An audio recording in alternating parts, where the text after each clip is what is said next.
the explanation.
Sorry. I'm here.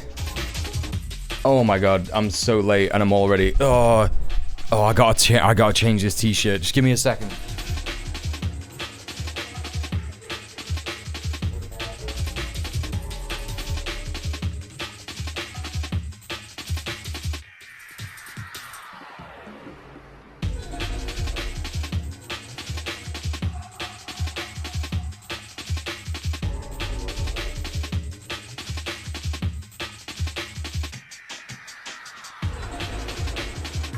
There's just no way. There's just no way I could have done it, chat. Especially in those t-shirts. Oh, what a breath of fresh air. Oh my god. Oh. It means you all get to see my fucking hairy ass shoulders as well today. How are we doing, everyone? Welcome in. Welcome. We have got in the chat Middle-earth Marxist, Confero, Ninny161, Rat Freak. We got Naptaker, we got Reaver Claw, we got B-Rat. How are you all doing? What's going on? I think it's the hottest day of the year today. Or something, maybe? I don't know. It's very hot. Very hot in the UK. And in true northern fashion, I'm drinking a cup of tea. That's good, isn't it? It's always good to have a really hot drink on a really hot day. Cools you down, quenches your thirst. I am insane. Hello, Sorka. Hello, Vod. How are you? It's only going to cool down on Friday over here. It's been cooling down as the day has gone on.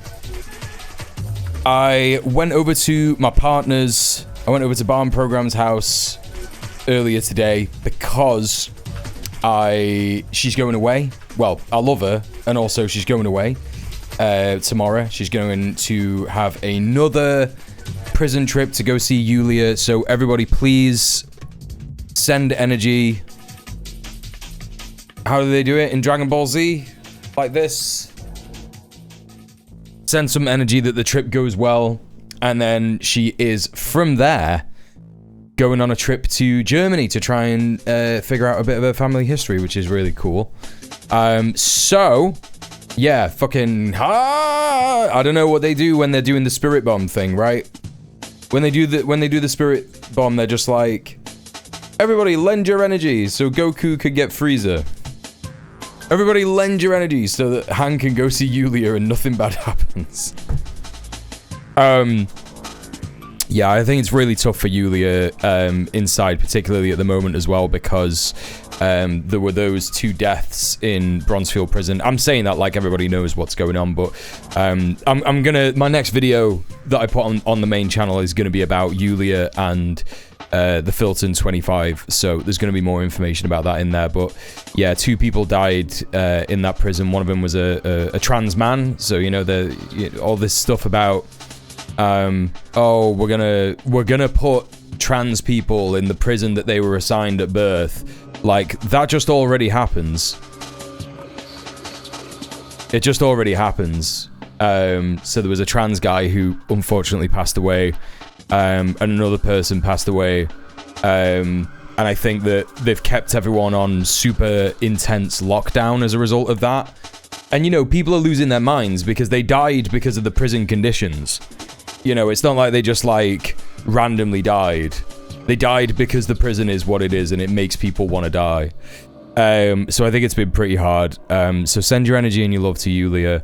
If you haven't already, please, you know, go to freeyulia.com and, you know, send her an email or send her a written letter. Written letters are better because she can read it for as long as she likes. If you send her an email, it more often than not takes ages for her to read because the little computer that they have, which is like a communal computer, is really crap apparently. So just think about that. So went to Hans to go and see her today, which was nice. Hung out with her and Al. We played some quizzes and, you know, what else did we do? We just had a chat, had some coffees, spoke about stuff. It was nice. You know, it's nice to just hang out with people that you love, innit? You know what I mean? Oh no, someone died. A screw might get blamed, so better lock down so we can blame the next couple of deaths on inmates. Right, exactly. It's just fucked. It's completely fucked. Hey, Mr. Dank. How are you? So yeah, did that, and I cycled down to my partner's as well. That was nice bit of exercise, and it was super hot on the cycle on the way down because I was heading down there around about 11:45. And 11:45, yeah, it was just so hot, really, really, really hot. A Belgian prison got in the news today. They're punishing prisoners who aren't willing to take a third person in their cell because there's just not enough room. You ever seen that movie Fortress? That movie starts by like, and it's supposed to portray like a dystopian sci-fi future where no one's allowed to have a baby without state permission or whatever. It's like there's like some kind of commentary on abortion going on, and they start off the movie when the main guy gets put in prison. They start off by like shoving him and another guy in a cell with 3 other people who are in there already. A third person in their cell. Can you imagine? Christopher Lambert, that's right, yeah. Yeah, he's actually really good in it, in that particular role. And there's a couple of great actors in there. Recent Belgian governments going so hard on all punishments must be sat out in jail no matter how short because they want the right-wing vote. It's good that everything's going so far right, isn't it? It's good that the centrist, neoliberal ruling class are just capitulating to the right, isn't it? It's good and fun that all that is happening. Yeah, maybe that happened in Demolition Man as well. I don't know. But yeah, always important to remember why prisons are evil, chat. And if anyone ever turns around to you and says, well, what are we going to do with all the rapists? Just remember, only 3% of rapes in the UK actually get convicted. So there are rapists everywhere, really. And it's actually our job to look after each other in that regard and look after people who are vulnerable. I don't know if it's 3%. I might be overblowing that. But it's pretty fucking low, right? You know? Because people love to say that all the time. As soon as you criticize prisons, it's like, well, what about all the rapists? And it's like, they're just everywhere, dude. What are you talking about? Like, you act like if prisons shut down tomorrow, I don't think anything would fundamentally change in our society. Right, exactly. Rapists are the president of the USA. If we really wanted abusers off the streets, we'd arrest all the cops. Exactly. You know? Always important to think about how prison is a system which is designed to criminalize the working class and keep people institutionalized, which in turn, with a privatized prison system, you know, acts as a cool way for the government to be like, we're doing really well on crime whenever they want to, and then when they're doing bad on crime, they can be like, we need to crack down and do all the stuff that we've already been doing to prisoners. And it's like an easy political win, right? You know what I mean? The prisons suck. In Belgium, people just get convicted about that all the time and they just ignore it. Yeah, it's bad. It's bad. So yeah, went and saw Han. That was really nice. Saw a couple of other people. Some of her mates came round. Really, really good. Fun to see people. Fun to be out in the sun. Han and Al have got a lovely gaff as well. It's just really beautiful. It's full of loads of cool art. You know, loads of books. You know, they don't have a TV. It's just fucking great. This is like a perfect gaff. Just like really amazing flowers outside. Han's just like amazing at planting flowers and looking after her garden and stuff. Had some tomatoes that were grown by her last week. Really nice. Yes, that was good. And then cycled back and got home, worked on some stuff, worked on one of these music videos and went out and did a bit more filming for another music video. I don't know if I told you, but I've got like a set of music videos that I'm doing.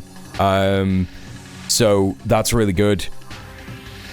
Very exciting in terms of money-wise. And yeah, that's it really. And then just got the stuff ready to go for the stream. And I'm ready. I'm here. I'm ready. We're doing it. I've been so good with like cooking quote-unquote normal food. Good, healthy food, you know, just like meat and 2 veg stuff. Trying to have less meat as well. Successfully having less and less meat, so that's good. What else? What else am I doing well at? I'm doing well at sleeping. I'm getting like a good amount of sleep in. Things are going well, chat. Things are going pretty fucking well. How's the Satan coming along? Not had chance to make it yet. I feel like this Friday, Sophie and her partner Abby are coming to stay. So before they come, I'll give it a go. Because that'll be nice for them to have. And I'll also make my vegan brownies for them for when they come. Because it's just going to be so good. It's just going to be really good. Quality value. Crime as a notion is a record of all the wrongs that poor people have done to each other to constantly remind poor people that they couldn't govern themselves if there weren't a ruling class oppressing them. I think that's from Bewitching Revolution, right? Could be. It really could be.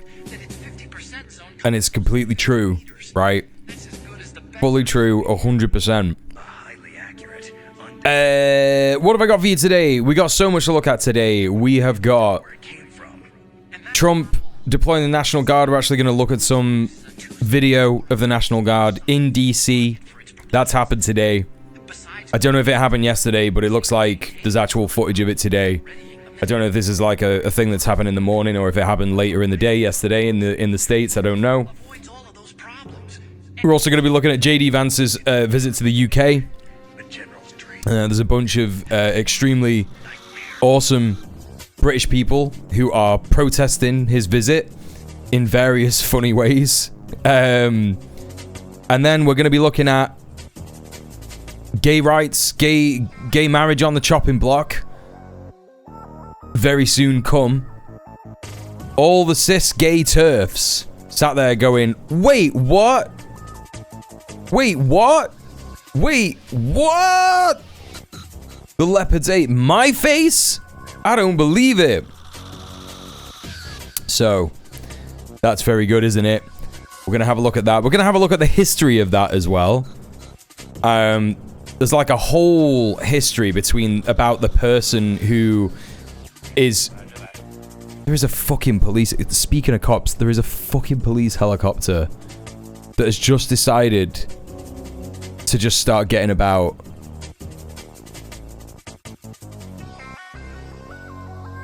I fucking swear to God, chat.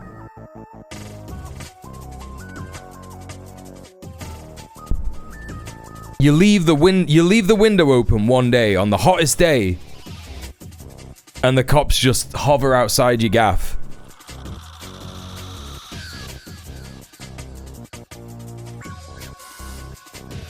Well, hopefully it'll start raining soon, Sorka, right? I think it's a bit difficult for helicopters to operate. You can't hear it at all? Okay, good. Right, that's great then. Because it's super fucking loud. It's good that you can't hear it. Maybe, I don't know, something to do with the acoustics in the street or whatever. If I had the window open anymore, it would be so loud, and I can tell. Hey, Maracas Skullman, how's it going? You guys in the UK have police helicopter money but need austerity. Yeah, it's weird how that happens, right? It's weird how that works, isn't it? Okay, good. It's impossible to take any schadenfreude here because, like, the leopards are eating everyone's face. Yeah, it's pretty tough, right? It's pretty shit. But, you know, we're going to have a look into it and we're going to see... We're going to find out the information about that. And then we are going to finish off the news with some good news, which has got all the financial sickos, all the finance sickos going crazy about Norway selling off Israeli shares. So we will be looking at that later on. We got a whole bunch of stuff to get through. I started late, so let's keep going. Let's get this sorted. I should have been live an hour ago. I guess we could celebrate the fact that Popo haven't been given Israeli quadcopters yet. Yet is the key word there. Yet. I think if that happens, I think it should be completely fine to just start, like, taking them out with bricks and shit. I just think at that point, like, mass fucking sabotage against shit like that just needs to happen, because it's like any more kind of robot policing and we're just in a Paul Verhoeven future. And no one should be comfortable with that. No one should be alright with that. You know? I just don't know what they'd expect if that kind of shit hadn't happened. I hadn't heard about the Norway situation. Yeah, it's really interesting stuff. It's really interesting stuff. There's more and more anti-Israel sentiment, and the thing is that Israel needs its money to operate, right? Every state needs money to operate. This is just how it works. This is how it works in capitalism. Israel is particularly weak as a state because it isn't, again, you know, we've spoken about this many times. Its infrastructure is, sure, it's developed to a degree, but it's flimsy because it's always been developing on the precipice of colonialism and trying to, you know, basically balance going to war all the fucking time with every single one of its neighbors with trying to build new shit and help, you know, and make new shit happen and stuff. And it's always been super precarious in that regard. And now there's more and more money coming out of Israel. World's biggest investment fund, right? I mean, it is true. It's on Bloomberg.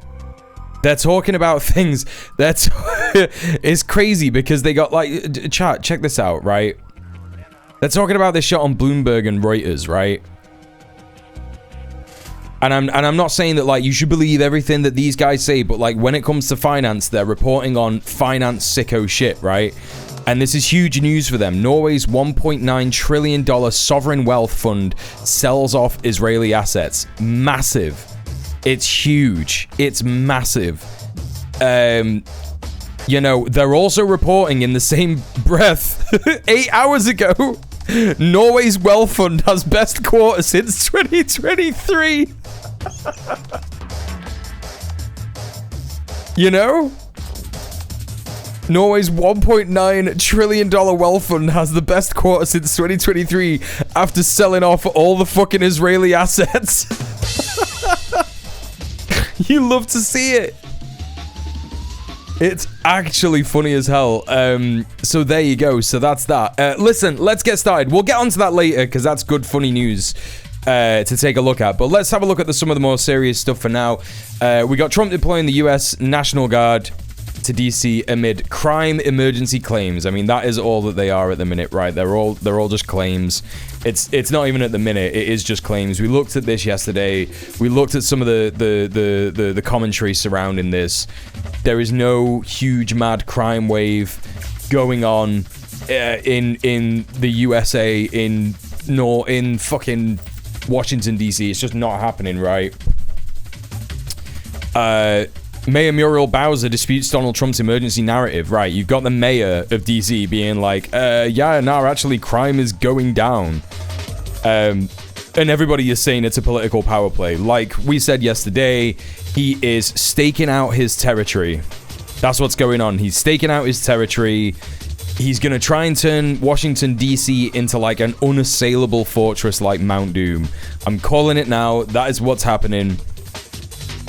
So here we go. Some of the 800 National Guard members deployed U.S. President Donald Trump have started arriving in the nation's capital, ramping up after the White House ordered federal forces to take over the city's police department and reduce crime in what the president called, without substantiation, a lawless city. Key part of the reporting here.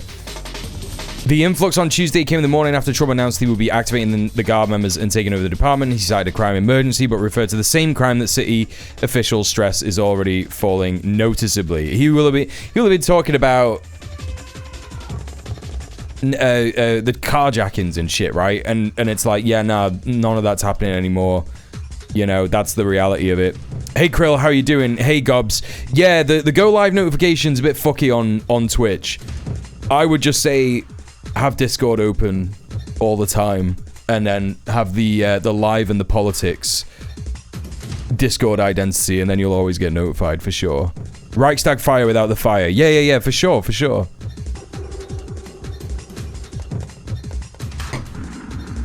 Everybody go follow Gobs. They're an amazing streamer. Meeting comes the day after my Mirror browser. Yeah. So all this stuff is just really confirming all the things that we were saying yesterday on the stream. While Trump invokes his plan by saying that we're going to take our capital back, Bowser and the MPD maintain that violent crime overall in Washington has decreased to a 30-year low after a sharp rise in 2023. Right. We already knew this. So let's see. We've got actual footage here of the National Guard in the nation's capital here, so...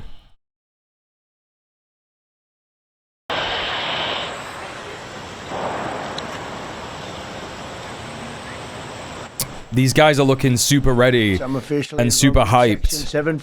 They're looking so super hyped about their new job. They're like, hell yeah, bro. Look at these fucking, like, fresh-faced kids. This guy looks like he might be 20 years old. This person's super young. This guy might be the oldest guy and maybe the unit commando, I don't know. I'm officially invoking Section 740 of the District of Columbia Home Rule Act. You know what that is? And placing the D.C. Metropolitan... It is just literally, right? It is just literally, I'm gonna do whatever I want. And I'm gonna cite these constitutional pieces of law, legislation from ages ago that is just, you know, whatever, right? Just gonna point to shit that no one cares about. A lot of these people are like specialist investigators in computer and financial crime. What, really? Is that it? So they're not like service people who are trained with guns. They probably are trained with guns, but anyway. Hey Steph, how you doing? Yeah, just ignore the Supreme Court orders. What is the other one as well? There was the constitutional amendment that you pointed out recently, B-Rat. I think that you said keep an eye on this last week, like the gov.uk, not the gov.uk, the .gov website in the States was like amended secretly, right? Hey Monkey Sputum, how you doing? Welcome in. Yeah, we've just been looking at this. Yeah, we looked at this yesterday. We're just kind of looking at the actual footage of the troops on the ground.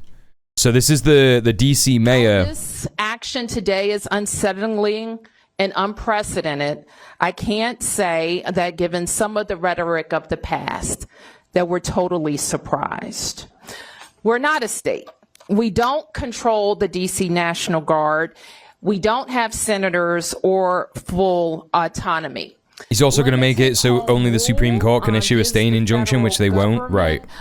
The ability to intrude on our autonomy in many ways. So we got protests in Washington, D.C. Hey TTK, how are you? Trump must go now. Trump must go now. Trump must go now. Trump must go now. Some pretty decent mobilization getting those folks out there yesterday. We got GB News reporting on this as well. Let's hear what the fucking gammons are saying about this. And we're here for a very serious purpose. Very serious purpose. Something's out of control, but we're going to put it in control very quickly like we did on the southern border. I'm announcing a historic action to... Right. We heard all this yesterday. Is this just him? Is this video just gonna be him? Okay, no. Fucking hell. Have you had a random call lately from a strange number, maybe trying to sell you something or even scam you? If so, your info could be out there. Buddy, you're doing the same thing right now. What the fuck? Did they just... GB News really just... Okay. I'm scanning this chat. Look at this. GB News really just like ripped the live feed of the White House. Anyone could do this. This is crazy.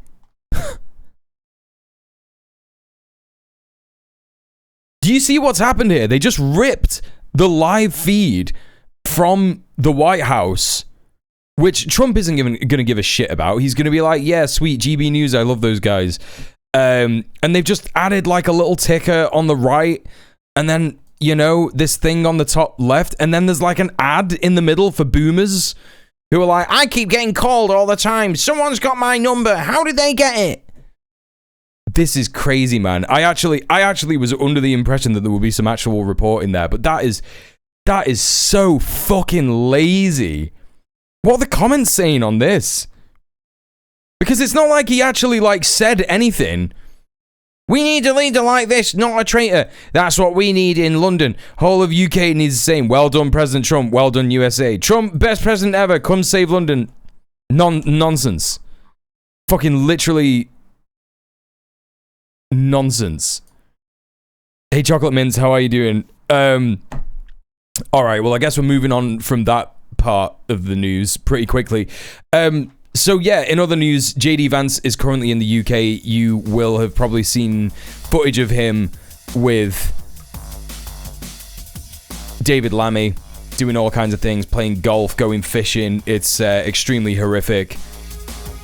Normal country. But the locals of the Cotswolds, which is hilarious because this is easily one of the most affluent places in the UK, right? It's easily one of the richest places in the UK, the Cotswolds.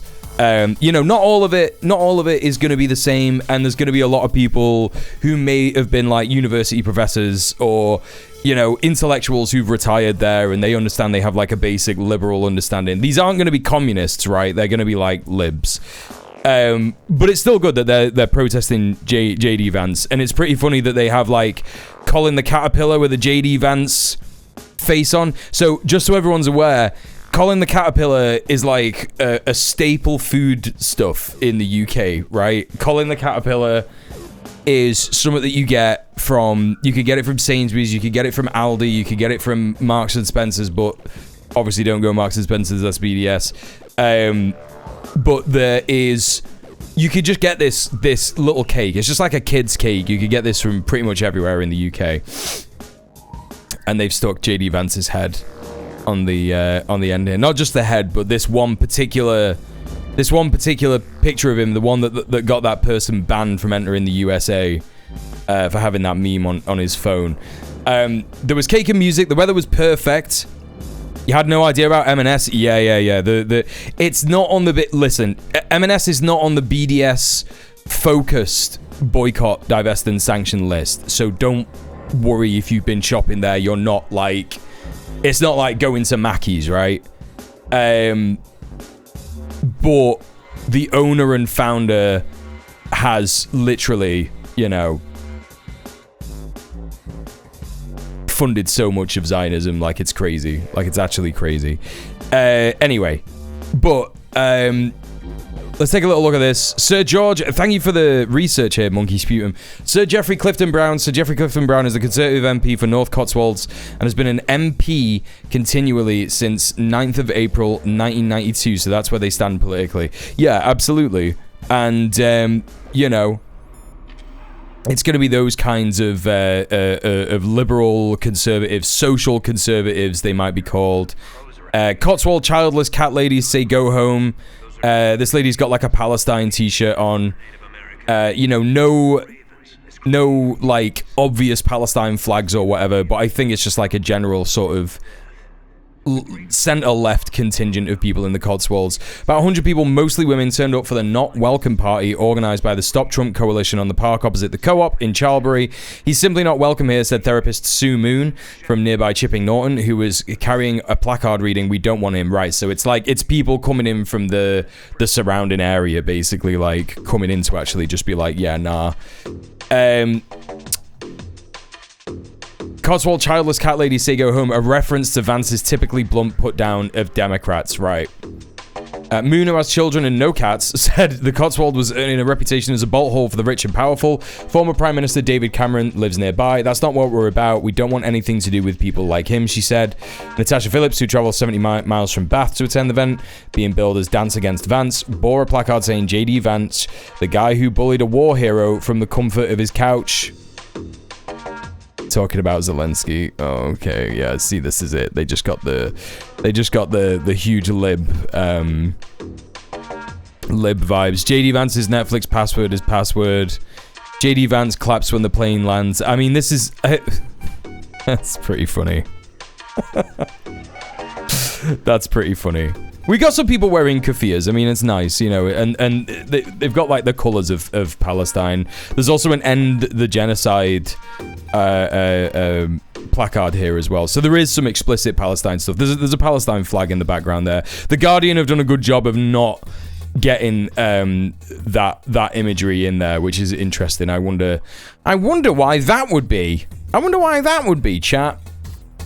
So anyway, we got some people who are doing this protest. Let's take a look at some visual reporting on this. This is from Global News. JD Vance memes lead protests against the US Vice President's holiday in a rural UK town.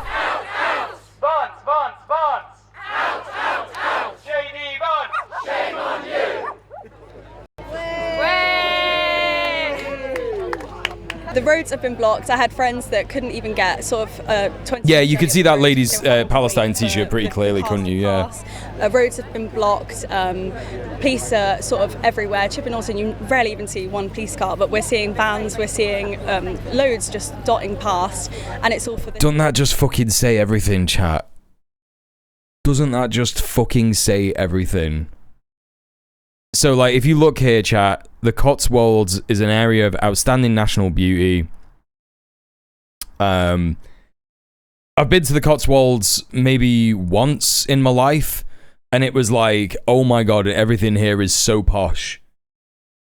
And, you know, it is a beautiful part of the world. It's lovely. There's like a river running through it and shit. It's really nice. But it's obviously super posh. And there's loads of like really expensive hotels, beds and breakfasts and shit. And it's like, yeah, we never see any police around here. You never see one police car. All of a sudden, there are loads. Man who slags off our country in one breath, and then wants to. This van is cracking though. This van is so good. This man who slags off our country. Sometimes libs will pull it off, you know what I mean? Sometimes they'll pull it off and it's fun. This is a fun time. This is fun protesting. Right? There was the guy in the picture earlier, he had like a thing talking about like little penises and stuff, and it's like, that's just so Democrat lib coded. It's just a bit embarrassing at this point. There's some pretty clear End the Genocide things here. Not too posh to protest is a funny sign. Careful now. Oh my god. Down with this sort of thing. This is a Father Ted reference, so these people could be TERFs. They could be TERFs. Because they definitely don't see the faux pas of using that kind of a thing. Anyway, whatever. Yeah, you could do fun stuff with money, right? If you have money, you can fund your protests in that way or whatever. Couldn't even. Let's go back here. Let's go back to this bit. We're seeing loads just dotting past, and it's all for this man who slags off our country in one breath, and then wants to holiday here 6 months later. I think it's just hypocrisy. Fascist creeps off our streets. Fascist creeps off our streets. He's on his holiday. That's crazy, actually, that chant was doing numbers at this protest. Fascist freaks off our streets. Down with this sort of thing has been spread to being a meme generally. Fair enough. Yeah. Could be TERFs, could be ignorant people, who knows, right? But, you know. He wouldn't protest against people on their holiday, but there's clearly a political angle to this. You know, he spent the weekend with our Foreign Secretary. And so I think that means that, you know, anything goes, really. I think, you know, you have to be respectful of people, but at the same time, he's here, he's carrying out political business, and it's appropriate to carry out. I like the crossed out boats and fascist. That's good. I like that. Political protest. Well, I would say it's just been very strange. You know, we've never had anything like this before, and, you know, I think it's probably pretty unparalleled anyway. Sod off. Where actually in the UK that, you know, you seal an entire village off and mount this incredible security operation. It's not like it's Buckingham Palace or Downing Street or somewhere where, you know, this is a tiny village in the middle of Oxfordshire. And this massive kind of Americanized security operation has been imposed upon. I feel like that hat is reaching pretty hard. Kind of Americanized. If you can see what that says, it says "Making America Great Again." So like GRATE, like grating. It's a grating thing. Yeah, it's a bit of a reach. Security operation. It's a bit of a reach. Has been imposed upon us. Shame on you, JD Butts! Shame on you, JD Butts! Shame on you! It's nice that people are having fun with it. So here's the van. This is on Reuters. Hey Prince, how are you doing? Prince. Hey y'all, how's the world doing? Thank you so much. Thank you so much for the 34-month resub. Thank you very much. Doing very well. How's your knee? How's your leg? How are you doing? It's good to see you. Hey, Raven Payne, how are you as well? Good to see you. This would require America to ever have not been one of the most annoying countries in the entire world. Yep. Make America Great Britain again. Yep. That joke detected. Yep. Yeah. Libs who care more about a pun than wearing something that makes them look like fast drive me bonkers. Right, that's what I mean. That's what I'm saying. It's like, yeah, wear the Make America Great hat. Yeah, you just wear that. It's like such a clear signifier that you're a fascist. And it's like you change one word. It's like, you know, have you seen this at protests where people draw like a big swastika and then like a tiny guy punching it with like a little crack in it. And from a distance, it just looks like a swastika. Have you seen that shit? That shit fucking winds me up so much. It's like, think about what you're doing. Think about what your shit looks like from a distance. You know what I mean? If you have to like come up to like a placard like that, you know? It's like my sign. Do you remember the joke about my sign? When Kira saw my first fucking proper placard that I made? It was like, you couldn't see the stands with part and it just said it just looked like it said this bisexual Palestine. And people were doing that all the time at the first protest I took it on. People were like coming up to me and like looking at the lettering and going, and then walking off. But at least my shit doesn't have, you know, anything fascist on it, right? There's literally no fascist imagery on there. Anyway, I really wish they would stop trying to make red hats funny. Mostly I see a red hat and walk the other fucking way. I don't read them. Right, exactly. That's what I mean. It's like, you gotta read the fucking room. I think it just speaks to an amount of privilege, right? It's like when some people see a red hat, they don't go, oh no, this person might attack me, or this person might kill me or my friends. They just think, oh, it's one of those annoying Trump guys, right? This goddamn bisexual Palestine always dating people of many different genders. It's the way it is. The way it is. Anthony Van drives around the English town of Charlbury. Let's see this. I think this is just a tiny clip of exactly what we just saw. It looks like it is. It's the exact same footage. They bought this from someone else, right? The stunt was organised by the British political campaign group Everyone Hates Elon. Well, I did not know that. I did not know that.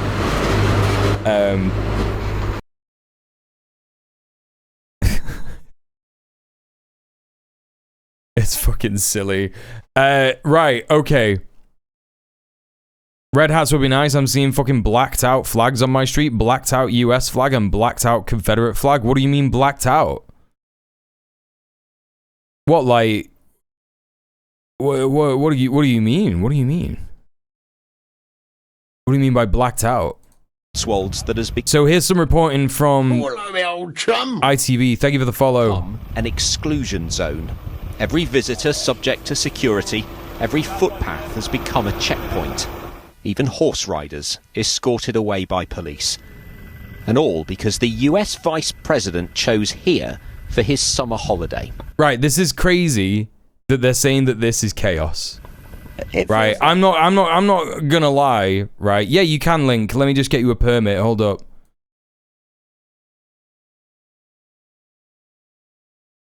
There you go. You should be able to stick something in now in 3 minutes time. Within 3 minutes, sorry.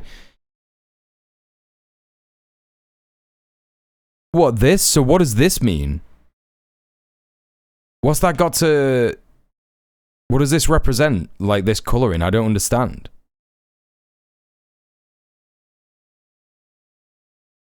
What have I missed? I've fully fucking missed something here. It means no quarter?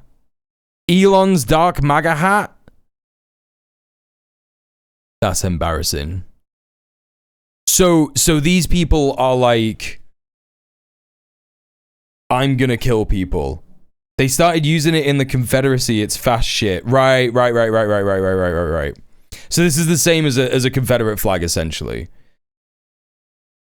Okay. All right. I'm with you. Thank you for explaining. Damn, that fucking sucks. I'm sorry to hear it, Raven. Honestly, that sucks. Like COVID. It's just not normal. It is totally abnormal. Whoa. What did this person say? It feels like COVID. Oh man, I can't. No one's gonna relate to this. You know what I mean? People are gonna watch this on the fucking TV and be like, look at these posh pricks. This is fine. What's wrong with them? You need to chill. And like, the only thing that they could say is like, it feels like COVID when we weren't allowed to go outside. And it's like, oh my God, no, it doesn't, because you could go outside. No, she is talking about the police restrictions, but it's silly that she's saying like, oh, it's like COVID, because it's not. A, because it's not, and B, because COVID still exists, right? She's trying to talk about like lockdown, and lockdown didn't even stop you from going outside. You could go outside, you would not get arrested. It's crazy that people believed that was happening. At the very most, if someone was having a party, the police might get called and they would like give a fine to someone. I don't know anybody who got locked up from resisting lockdown. It just wasn't strict at all. Like, it's crazy that she's saying that for so many reasons.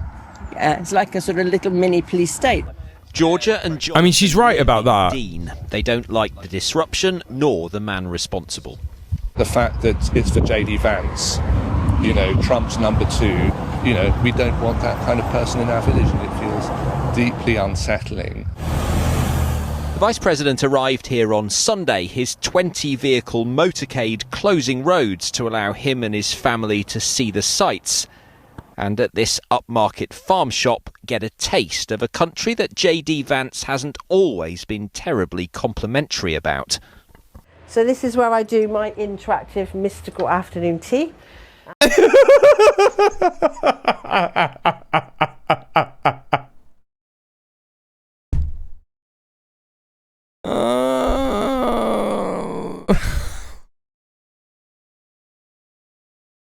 This is the most Cotswolds thing that you could possibly think of, chat, right? When I was talking to you about the Cotswolds and how it's just like a posh village, you're never going to be able to afford to live there. You're never even going to be able to afford to rent there. It's mental. Like, that sentence is the most Cotswold thing I could imagine in my entire life. This is where I do my interactive mystical afternoon tea. What do you mean? What are you talking about? So this is where I do my interactive mystical afternoon tea. Interactive? But at some other attractions, like this witch-themed cafe, they'd sooner make him and the roadblocks disappear. There were so many road closures. I had bookings come and they were 40 minutes late. Isn't it good for your business? You know, the Vice President of the United States wants to come here. these fucking sycophant media journalist sickos. Look at him with his hair in the new fash fucking style. This guy's a sick piece of shit. Don't you want the vice president of the USA to come here? Bro, do you know what they're doing over there? Bro, do you know what they're doing? Do you have any idea what they are doing? It's a huge advert for this area, isn't it? Not really. I mean, we have hundreds of celebrities around here, and it doesn't cause that sort of carnage. The presence of high-profile political figures is by no means unusual here. The former Prime Minister David Cameron also lives here, but locals say they have never seen... These fucking bobbies! Look how red he is!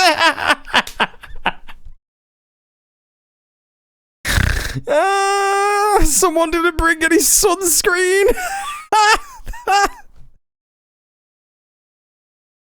He's so red!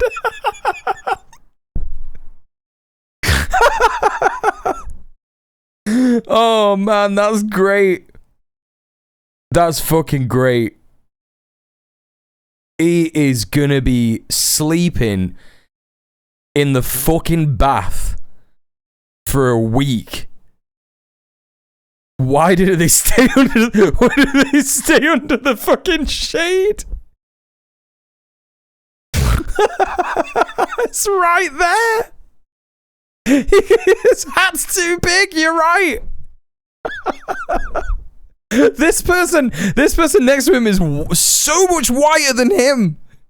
Either she just got here or I can't care about how red he is. That's the stupidest thing I've ever seen. They've got a thing, they've got a gazebo right there. anything like this. Every road. Nah. Don't want to go in the shade. That's gay. Every track, every. Nah, I'm not going in the shade. That's gay. That's what them LGBTQ 123s do, bro. Is closed off. Has a police officer station. What an honour to have the Vice President of America come and visit our little place here. Susan Bishop is a fucking psychopath. I'm so glad that you put her name on here so that everybody knows. No. Everybody knows how to fucking avoid her. Come on, we can put up with that for a little bit. From Ukraine to... Oh my god. Oh, it's fine. Oh, it's just a couple of days. Like this fascist dictator, political minister be in our country. Jesus Christ. These people really are. The ideology of people like this, yeah, really is. I'm not going to be alive long enough for the decline. I'm going to be alive long enough to see the decline and go, thank God that didn't happen when I was young, right? That's her entire ideology. Nothing else. I've got a load of money. I live in the Cotswolds. I don't have to suffer during this time period. Fucking brilliant. Good for me, man. Get fucked, Susan, you little fucking knobhead. Hey, Johnny, how are you? Yeah, Susan, I need you to be so fucking for real. So, this is what JD Vance has been doing while he's been here as well. You know, most people are calling this a holiday, but it is actually a state visit, right? You know, I feel like this is partially them not being annoyed by someone they politically agree with, but also they see him as white trash. Maybe they do. Maybe some of these do. I don't know. I don't know. And anyway, as I said, it is a state visit that he is doing, and the main crux of the state visit is to chastise the UK for not being more insane about Russia, right? I'd say I've raised concerns about free speech in the United States of America. I think the entire collective West, the transatlantic relationship, our NATO allies, certainly the United States under the Biden administration, got a little too comfortable with censoring rather than engaging with a diverse array of opinions. So that's been my view. Obviously, I've raised some criticism. Lammy is really sat here and just being like, damn, so this is where we're at. I'm having to sit here with this actual fucking neo-Nazi white supremacist and hear him say the Biden administration censored all kinds of stuff when they didn't. And what he's really talking about is people's heightened awareness, heightened wokeness, if you will, about political and social inequality. That's what he's talking about. And David Lammy is like, damn, I'm so glad I'm getting paid hundreds of thousands of pounds for this. Concerns about our friends on this side of the Atlantic, but the thing that I'd say to the people of England or to anybody else, to David, is many of the things that I worry most about were happening in the United States from 2020 to 2020. Like, I don't think David Lammy's ever been like a socialist or hard left or anything like that, but he's at least been moderate left. And it is just crazy. It is just crazy to see him here like this, just like nothing has happened, man.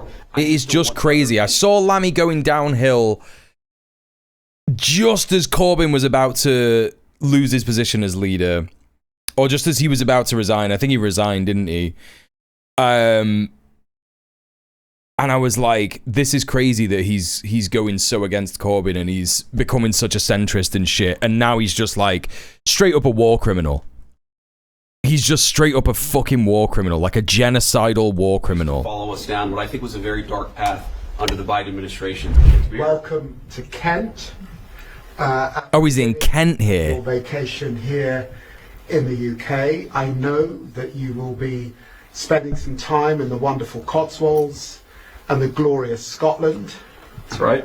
But here in the glorious Scotland, Kent, there are beautiful, beautiful coastal walks and beaches, castles, the home of Churchill, and this house has been sitting here since the 17th century. So welcome, we're delighted to have you.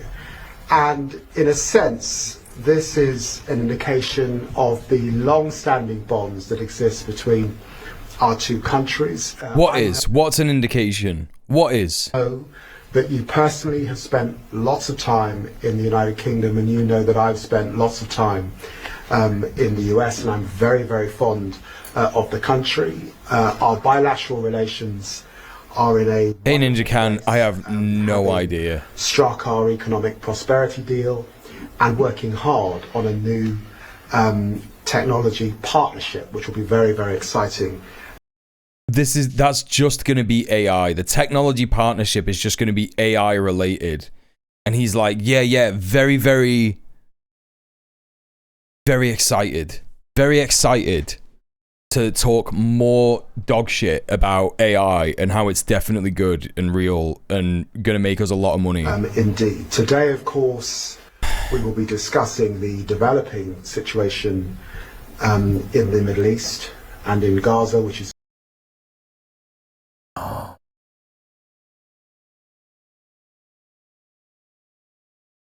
Give me strength. of great concern. And of course, the ongoing war in Ukraine. What does Lammy think is going to happen? Like, you know, Lammy's line is Starmer's line, which is, oh my God, Israel's going a bit too far now. Right? That's why he's calling it a developing situation, right, Sorka? Like, that's why he's saying that, because he's like, oh, things are now changing. It's like fucking infuriating, crazy making. Fucking crazy making. So he's gonna somehow do the Starmer line of things are getting worse now because Israel is starving people. Not like they've been starving people for fucking months already, right? For the last fucking 5 months. And he's like, oh, things are changing, things are developing. You know? And I don't, what is JD Vance gonna say? JD Vance is just gonna fucking say, Yeah, I just think they should all be killed, bro. Like, what do you think is going to happen? Like, we're here to discuss the developing situation in the Middle East, and JD Vance is going to be like, yeah, kill them all, probably. All the terrorists. They're all terrorists, every single one of them, all the brown people. Get rid of them. He's just going to say that shit. Like, I don't understand what kind of, like, what we're supposed to believe is happening here. Lulu, it's great to see you. How are you? Good to see you. Welcome into the chat. Yeah, I'm just like fucking losing my mind. Been starving Gaza the entire 21st century, literally. And our desire to see that come to an end. And again, like, you know, he's obviously David Lammy, Foreign Secretary. He's going to be talking about Ukraine, and they are literally, that's the whole purpose of his fucking visit, right? It's the whole purpose of his visit right now is he's there to be like, you need to be more of a psycho about Ukraine. You need to be giving Ukraine so much money and weapons. You can't, like, there's going to be no peace. The peace talks are an illusion. There's going to be none of that shit. Just keep fucking going. Just keep giving Ukraine weapons. You know, just like, we need to have that buffer against Russia. Because, right? I don't know, man. It's fucking stupid. Hey, Losto, how are you doing? Welcome in. And I'm sure we'll be Lost Zo. other issues of global interest and concern. But it's good to see you, Lulu. Anyway, how are you? Sorry, you know, bad time, but in the wonderful county of Kent. Thank you. It's good to be here. Crazy making, honestly. Thank you so much for having me, Mr. Foreign Secretary. It's good to see you all and good to see your team here. As you said, this is a very special relationship between our two countries, and I think me being here is just another part of that. So we've already... That's what he was referring to. When David Lammy said, this is indicative of our special relationship, all he meant was the vice president being here. That's all he meant.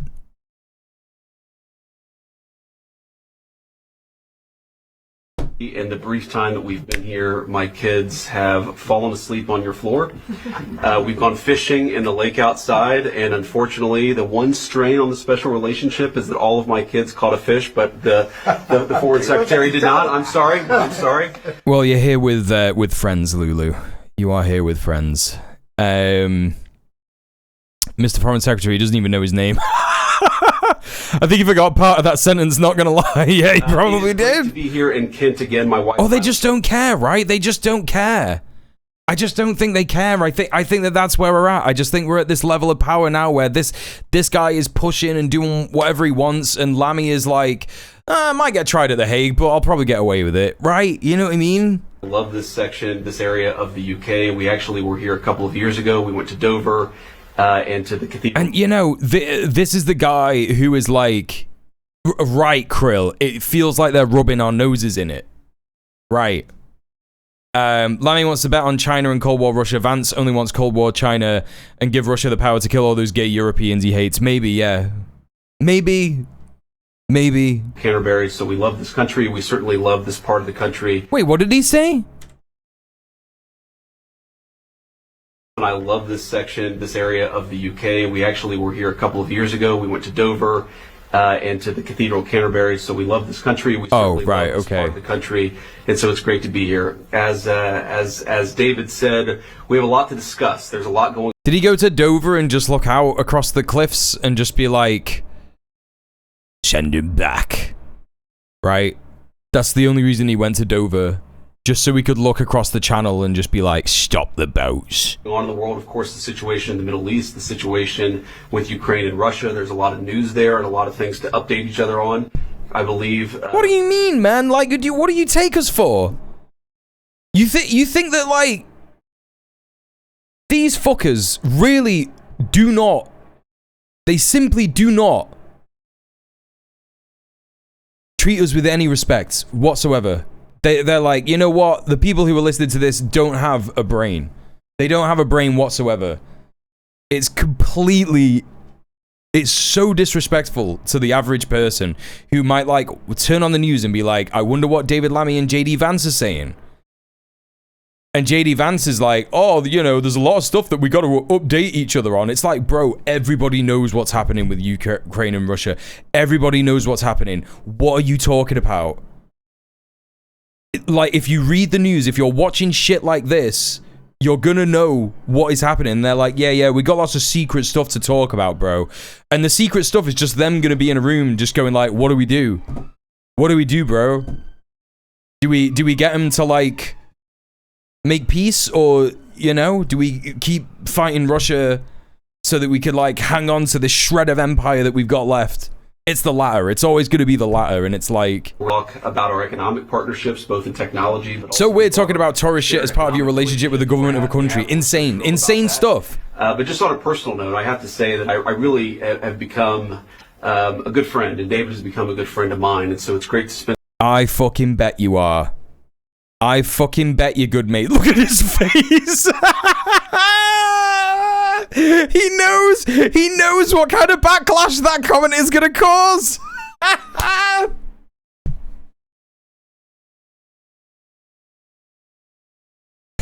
This is crazy, man. Some time here with him and his family. On the trip over here, my 3-year-old daughter in particular... He's not... He wasn't really smiling when he said that. Vance said... What... oh, we're good friends now. Like, we're really good friends. I'm so glad that me and David are good friends. Kept on asking if she was going to get to hang out with Maya. The answer, happily, was yes. Their kids are friends and yada, yada, yada. And the whole family, so we're very grateful to that. And to the people of England, yeah, I really love this country. And in particular... No, you don't. Shut up, man. Having never been to this beautiful house before and seen the surrounding area... I just say that the people who built it, the people who sustained it, I think really love the human spirit, and being here lifts up the human spirit. And so I feel from one by... Bro, this gaff was built by people who had no health and safety, no breaks, like basically fucking slaves. It probably was built by slaves. Like the UK had slaves, like people in the UK had slaves. Do you know what I mean? Right, Ninja Can. My man's like, yeah, they really love the human spirit. Like, I fucking bet they did. But they barely had a shred of one fucking left. President, after being whipped to shit. Thank you for having such a beautiful place. 1700s, before we abolished slavery, yeah. About the issues of the day, because we really appreciate it, and we're really thrilled to be here. So to Dave and your team, thank you so much. Well, 17th century. 17th century is the 1600s. Thank you. Absolutely. Thank you. Yeah. Did you catch a fish, sir? I caught a few, actually. Yeah, I don't want to brag, but we did okay. We went on a fishing trip. Well, you know, David, I guess when you were in opposition, right, and I had just gotten elected to the United States Senate, obviously we come from sort of different political spectrums, but he was kind of... No, you don't. No, you don't. When he says the people who built this, he means the people who paid for it to be built, right? Enough to make time on a visit to D.C. We got to know each other a little bit then and just kept on seeing each other. And our people died building this building, for sure. Like, probably slaves, right? Families enjoy each other's company very much, which always helps. But we care about this relationship, and we care about the fact that though we're separated by an ocean, and I guess as Churchill said, by a common language, that we have a lot in common, and there's a lot to do and a lot to work on together. You know, David once... I care about the ocean between us? What do you mean, man? The world is in a state of incredible tension. And I certainly felt that a couple of years ago. I think the President of the United States... Yeah, man, I wonder why that is. I wonder why the world feels like it's in a huge state of tension right now, with you and your fucking buddy in the White House building concentration camps and having the fucking Gestapo everywhere and fucking disappearing people, sending them to high security torturing prisons in Seacott, right? Do you not have tripods in the UK? What is this shaky cam? I think it's the bit rate of the footage. I don't know what's going on. I think it might be because this was taken from a live stream. Lower that tension, but there's a lot... Oh no, it's from C-SPAN. That the United Kingdom and the United States can do, I think, to bring greater peace and greater stability to the I think someone was watching the C-SPAN live stream of this and ripped it from the Hindustan Times. Share that conviction, and that's made it easy for us to spend time together and work on the issues of the day. And we were just admonishing GB News for doing the same thing, right? President, some big issues in the Middle East. What do you make of the UK's decision to recognise the state of Palestine? Do you think that's a bad decision? Well, it's one of the things that we're to talk about. Obviously, the United Kingdom is going to make its decision. We have no plans to recognize a Palestinian state. I don't know what it would mean to really recognize a Palestinian state, given the lack of a functional government there. You know, what the president... That is the most correct take I've ever heard this man give, ever, in my entire life. Look at his face!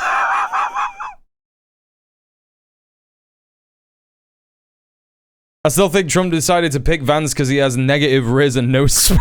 Yeah, you're right. You're right. He's weaker than Pence. Pence was like a bulldog, but for the Republican Party, innit? And was like, I'm with you on this. I'm with you on this, Don. But you're going a little crazy. You gotta remember though. We gotta remember that we got some, you know,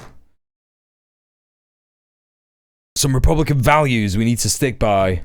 And Trump was like, I don't care about any of that. It's made very clear is our two goals are very simple right now vis-a-vis the situation in Israel and Gaza. Number one, it's we want to make it hard-boiled toast, not attack innocent Israeli civilians ever again, and we think that has to come through the eradication of Hamas. Second, the president has been very moved by these terrible images of the humanitarian crisis in Gaza, so we want to make sure. No, he hasn't. No, he hasn't. What are you talking about? Stop fucking lying. That we solve that problem. I think all of us can work on how to solve Hey, Apple the problem. Chips. Obviously, it's not an easy problem to solve, or it would have already been dealt with. But we share, I think, that focus and that goal. We may have some disagreements about how exactly to accomplish that goal, and we'll talk about that today. Mr. Vice President, what do you make of President? They aren't going to talk about any of that shit. What they might talk about. Here's what I think they might talk about, chat. They might talk about the fact that Israel might collapse in the next couple of years. They might talk about that. They might talk about the fact that there ain't no way Netanyahu is going to be able to invade Gaza City. The resistance is still fighting. They all know this. Both of these two have that knowledge, right? Both of these two have the knowledge that the resistance fighters in Gaza are winning the war. Like, they know that. There is no way that they don't know that, right? There's no way that Israel doesn't know that. That's why Netanyahu keeps saying these things. He keeps saying, I'm going to invade Rafah. I'm going to invade Deir al-Balah. I'm going to invade fucking Beit Hanun. I'm going to invade Gaza City, right? Yeah, the humanitarian crisis shit is fucking gross. It's just fucking gross. Comments last week about They might talk about the fact that Israel is the weakest it's ever been and it might be time to cut the cord. They might talk about that. I don't know. Maybe they will, maybe they won't. There's always a possibility of something like that. But it will be unlikely as... I mean, in terms of investment in the area, it is deeply, deeply important for the United States and the imperial core nations to keep hold of that military base in the Middle East, right? That's what it's all about. That's why, even as Israel is falling apart and can't finish this war, you know, and it's just genociding the population of Gaza, instead, they're still fucking around in places like Syria, and they're still fucking around and they're trying to go to war with Iran. Like, they're thinking about, like, right, okay, what if Israel fucks this up, and what if we have to, like, go somewhere else like Syria? What if we have to go to fucking Iraq or whatever? What if we have to up the US bases in Iraq, or I don't know? You're the likely front runner. I don't want to talk about lowly things like politics in this grand house. Come on. Look, I think my view on the politics of 2028 Who is this fucking chump? I'm not really focused even on the election in 2026, much less 2 years after that. And if we do a good job for the American people, the politics will take care of itself. So I'm going to try to do a good job. Someone tried to convince me today that Joe Biden did everything he could to prevent the Israeli genocide, reminding me it's a complicated situation. The only response to that is, you are an idiot. You don't understand what is happening. Like, the USA has got the fucking hand on the leash. It's nothing to do with, Oh my God, Israel's behaving like a rogue nation and they're controlling everyone with lobby money and all this shit. It's nothing to do with that. You pick up the phone, you say, stop it. And fucking Israel will be like, safe. Yeah, man, you're right. Sorry about that. Sorry about that. Sorry about that, Dad. You know? Just as David's trying to do a good job for the people. Nonsense. Vice President, was the president given a heads up about Israel's intention to occupy Gaza City? I'm not going to speak to private conversations between the Israeli government and our government. I think the president. I'm not going to speak to private conversations between this belligerent, rogue, genocidal state and this other belligerent, rogue, genocidal state. Obviously has been very clear about his goals, about what he wants to accomplish in the Middle East, and he's going to keep on doing that. No, he hasn't. Wait, what do you mean? I'm not going to speak to private conversations between the Israeli government and our government. I think the president obviously has been very clear about his goals, about what he wants to accomplish in the Middle East, and he's Yeah, he said he wants to turn Gaza into a fucking Riviera. going to keep on doing that. The president, as you know, speaks to these issues commonly. I'm sure that he'll talk at some point to the media about his response to what's happened or what was announced earlier today in Gaza. But our goals are very clear. We want to make it so that Hamas can't attack innocent people. We want to solve the humanitarian problems in Gaza. We're working incredibly hard. You do all that stuff by dismantling Israel. That's how you do that, by the way. That's how you achieve this. To make sure that happens. I mean, we've been. You don't want an occupied population to attack the occupiers. Stop occupying it. Simple as that. Simple as that. In the last 24 hours about how to get more aid into Gaza, about how to solve that humanitarian problem, and also how to get Hamas to a position where they can't continue to threaten the citizens and the civilians of Israel. So there's a They are so focused on this disarming of Hamas. But again, you're talking about the government. Like, you're talking about the municipal government of Gaza. You're referring to Al-Qassam, Sarai al-Quds, the Popular Front for the People's Liberation of Palestine. These are all militias that came about because of occupied land being the main issue. That kind of thing just won't stop happening. It's a pipe dream. It's a fucking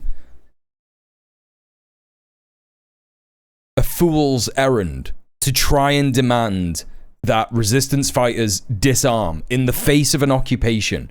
The only way that is going to happen is if the occupation disarms, and it won't.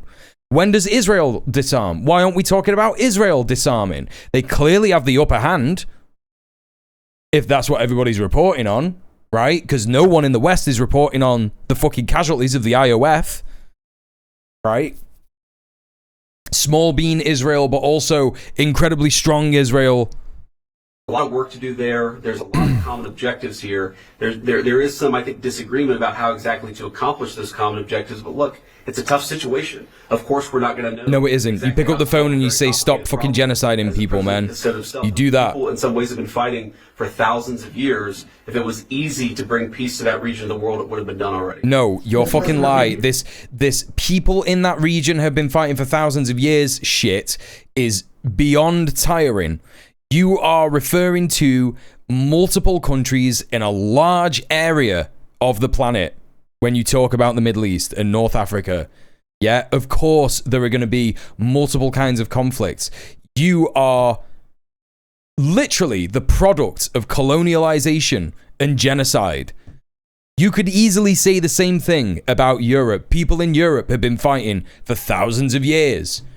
And that's just not going to stop overnight. But it did, didn't it? It did, because of a cooperation between nations. That's how that works. It's when one nation that is belligerent goes, you know what, I'm not going to do that anymore. Or when all the others gang up on it and go, stop that, you mad cunt. Right? That's kind of how it works. It's crazy how that stuff just like doesn't apply to the Middle East. Oh, it's just such a weird region. They're just like fighting for thousands of years. The United Kingdom and Europe more broadly. Do you bring any kind of message to the Foreign Secretary today on that subject? Well, I'd say I've raised even Reagan knew the shit. The entire collective West, the transatlantic relationship, our NATO allies, certainly the United States. They're saying this all the time now, by the way, chat. keep an eye on that kind of narrative. The entire collective West is what he's referring to. What do we call it? The imperial core nations, right? UK, US, Europe, Aotearoa, New Zealand, Australia, Japan, South Korea. The walled world, right? A little too comfortable with censoring rather than engaging with a diverse array of opinions. So that's been my view. Obviously, I've raised some criticism. Cite your sources. What are you talking about? Concerns about our friends on this side of the Atlantic. But the thing that I'd say to the people of England or to anybody else, to David, is many of the things that I worry most about were happening in the United States from 2020 to 2024. He's talking about the response to the George Floyd uprisings.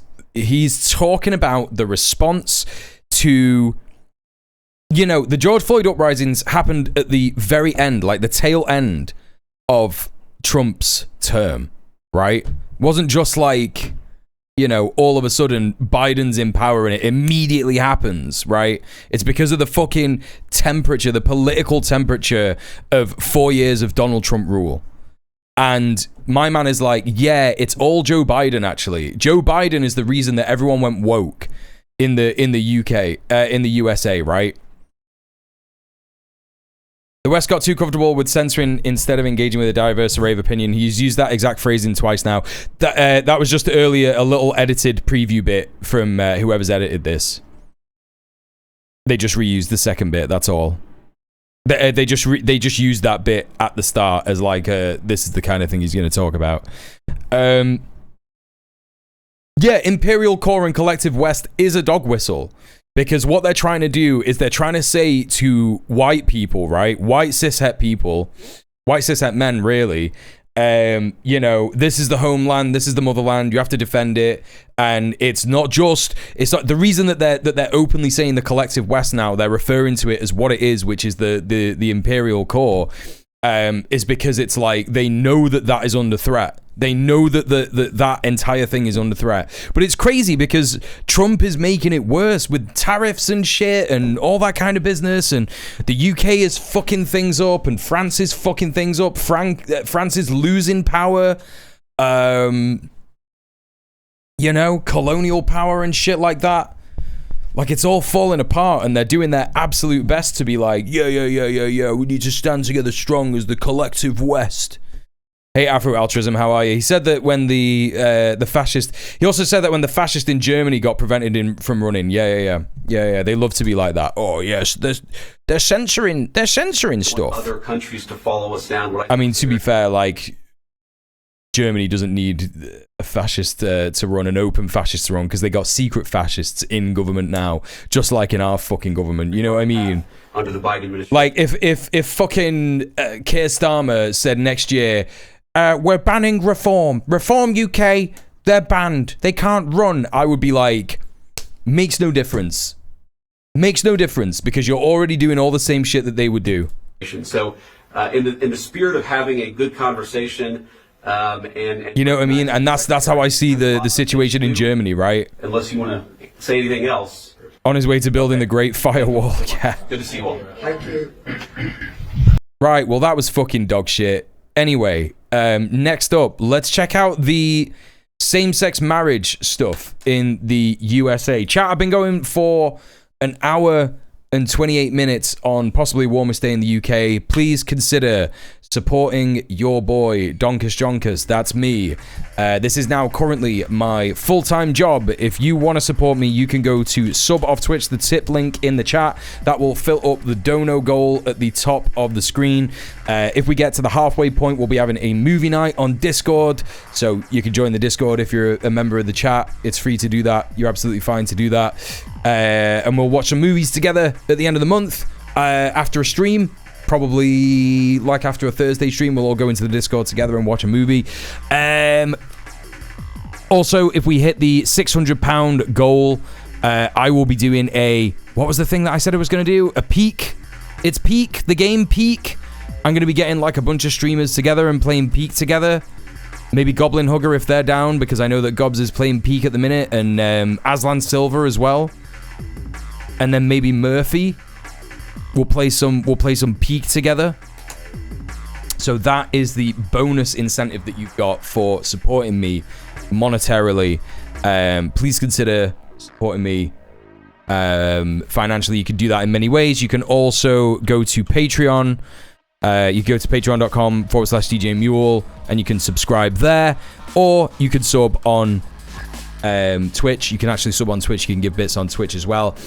If you can't financially support me, don't worry, there are ways that you can support me as well. Go and join my YouTube channel. Well, don't join the YouTube channel because that means subscribe, you know what I mean. Salome. Whoa, Krill with the 30. Salome, Salome, Salome, Salome, Salome, Salome, Salome. Krill, was there a message? No. Okay, thank you so much for the £30. Thank you so much for subbing off Twitch. Thank you so much for supporting the stream. Chat, that means that we are only, what is that? £55. So if 11 people, I know that there are 11 people watching the stream right now. I don't always have my eye on the numbers of the people watching, but I'm absolutely convinced there are 11 people watching right now. You can't tell me otherwise. If those 11 people all donated £5 to the dono bar, we would hit that midway goal today. It would happen. I know it would happen. Just think about it. You could do that. You could be funding me to exist and pay my bills and my rent. That would be good, wouldn't it? Hey, Freund Blasi, did you win against Stalin in the Spanish Civil War, or was it a draw? Yeah, good callback. Good callback. Nah, he beat the shit out of me. He beat the shit out of me. As I was saying, if you can't financially support me, don't worry about it.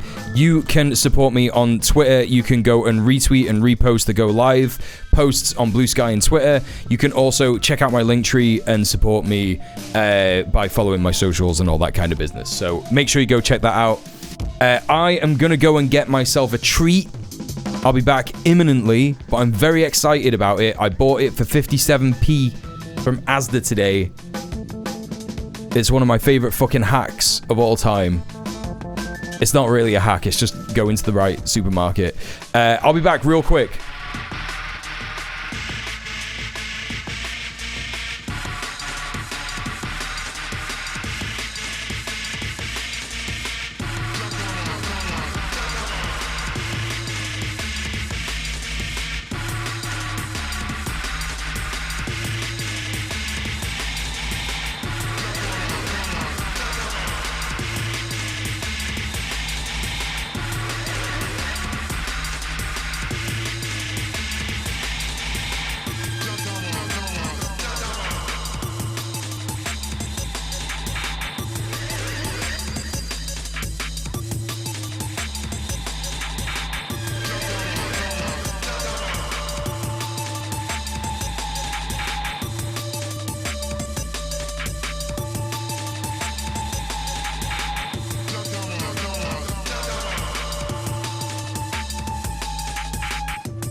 Time for 20 treats. Who's donating? Who's donating? What happened? I wasn't even here.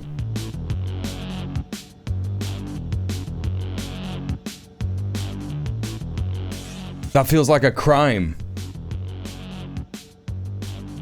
I know that that means that I got a tenner because I'm looking at the dono bar.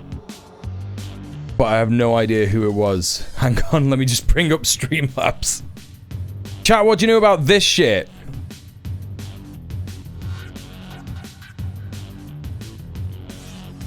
That's right. It's Car Black Grape. This is the absolute peak high grade. Oh, I fucking can't wait for that. 57p. Yeah. 57p. You know nothing about it. It's because you unfortunately live in countries where you can't get it. But yeah, it's made in like this is like a German version. But there's also like a... Oh, I don't know. I don't know where this is manufactured. Basically, it's super cheap here. It's like 57p for like a can of this if you go to like a world food section. And it's not chilled. So you just have to take it home and chill it. Put it in the fridge, right? But you have it with fucking... Have it with ice on a cold day like this. And it's just absolutely fucking killer. Oh my god. Oh. Literally insane. Conrad is here as well. Please. No. Don't do that. Please go and follow Conrad Zimmerman, the producer of Red Planet. Does incredibly good work. Just Johnny, thank you so much for the £9.40. Johnny, thank you so much for supporting the stream. Thank you so much for subbing off Twitch. Really appreciate you, buddy. Thank you very much. Time for 20 treats. It's true. Yeah, it's proper purple. It's fully just like dark, deep purple drink. It's probably so bad for you, but it's a nice treat to have. And I've been very well behaved. All right, anyway, so I've got my treat. Let's crack on with the news. Whoa, Johnny, what? In favor of same-sex marriage. Johnny with the £2. Thank you so much for supporting the stream. Johnny, you don't have to donate anymore. There's 2 more since I thought you said it was 47p. And yes, I is a criminal. I appreciate you, Johnny. Thank you so much for supporting the stream. Really appreciate that. You meant 20 treats. You donated that much money because you were like, you can have 20 of those. I get it now. I get it. I understand the message. Thank you so much. Appreciate that, buddy. Thank you for supporting the stream. Thank God we have RFK Jr. over here getting all the colors out of foods. Yeah, it's really important. Really important that happens, right? No more fun for anyone. Okay, so let's check this out. This is the US Supreme Court being asked to reverse gay marriage. This is from ABC. Let's see what they're saying. 10 years after the Supreme Court ruled in favor of same-sex marriage across the United States, it could now be overturned. Senior Washington correspondent Devin Dwyer is on the story for us. All right, give us the deal, Devin. Who is actually asking the justices to overturn this? Well, in recent years, Kira, we've been waiting for a case like this as some of the sentiment in the country has started to shift a little bit, softened rather, against same-sex marriage. There's been a lot of talk about whether the justices would get a chance to reconsider the case. And as you said there, they are getting that opportunity next month. We've learned that Kim Davis, she's that Kentucky clerk from back in 2015 that was at the center of international controversy when she refused to issue marriage licenses to a gay couple in Kentucky in defiance of the Supreme Court. She spent 6 days in jail. She lost a defamation suit. She had to pay $100,000 in damages, $260,000. All this shit is so funny. $1,000. But like, you know, this is her like revenge now. And you know that she's going to be funded. If she lost that much money, $260,000 and $100,000 in damages, you know, she's getting funded. She's getting back in to do this. Legal fees. That's what she's appealing to the Supreme Hey, Court. Harvard Labs up. How you doing? First time, Kira, that anyone has technically asked the justices explicitly. Hello, Cheeks293. How are you? Overturn Obergefell v. Hodges, which was that landmark ruling, and she does just that. Her counsel in this petition, which was filed last week, says that decision was egregiously wrong. And if that sounds familiar, that's the same type of argument that was made by opponents of abortion when they sought to overturn Roe versus Wade just a few years ago. So a lot of eyes on this petition. It's unclear whether the court will take it up, but certainly a lot on the line. Well, is there any indication that justices will consider hearing arguments? Well, a lot of the legal experts I've talked to say there's no chance the Supreme Court will want to wade into this, but the climate... Are you taking the piss? What do you take us for, buddy? What do you take us for? I'm so certain that all of those right-wing conservative judges on the Supreme Court are just like, nah, we love gay people, man. Gay people, love that. Trans people, cool. People being allowed to have abortions, great. They love all that stuff. What do you fucking take us for, man? Right now, anything can happen. Certainly, we are in the midst of a campaign against same-sex marriage across the country. At least 9 states so far have either passed legislation seeking to end those rights or specifically asked the Supreme Court, send resolutions to the Supreme Court asking them to revisit. You saw the Southern Baptist Convention, the nation's largest Protestant Christian group, just last month. They voted to make overturning Obergefell a top priority. When do they start getting worried about actual left-wing violence? You know what they're not reporting on, chat?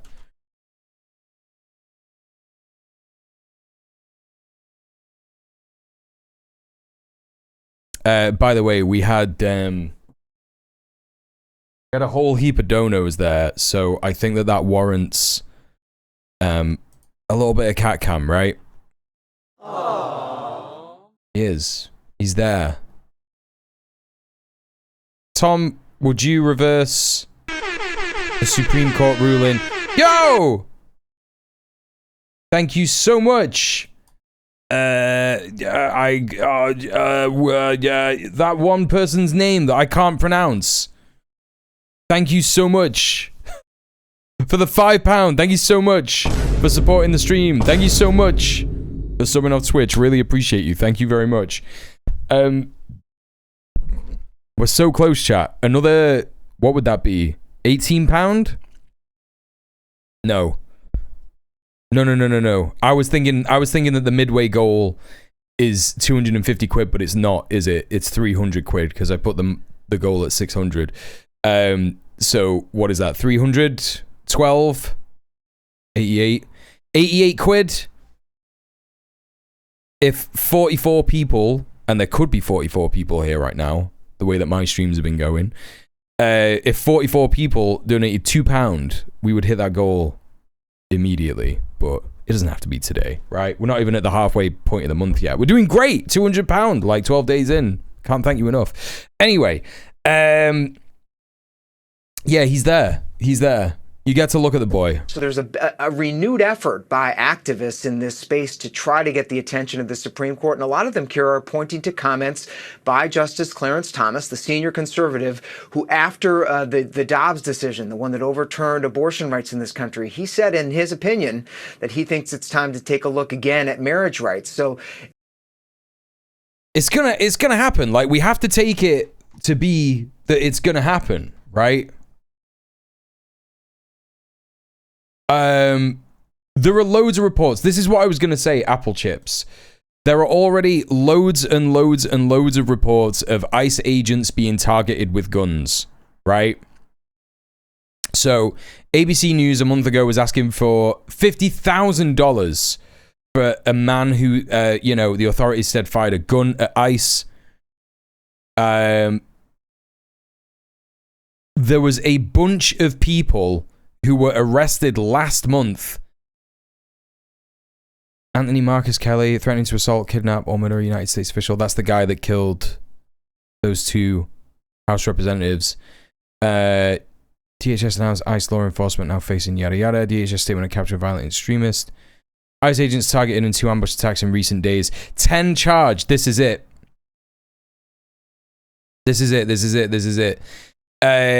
The individuals have been charged with 3 counts of attempted murder of a federal officer, according to the criminal complaint.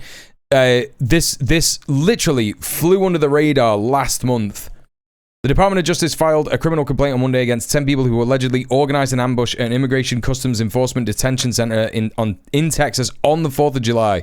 Each individual has been charged with 3 counts of attempted murder of a federal officer, 3 counts of discharging a firearm during and in relation to a violent crime, according to the complaint. The incident took place Friday. Oh my God, what is with this fucking website?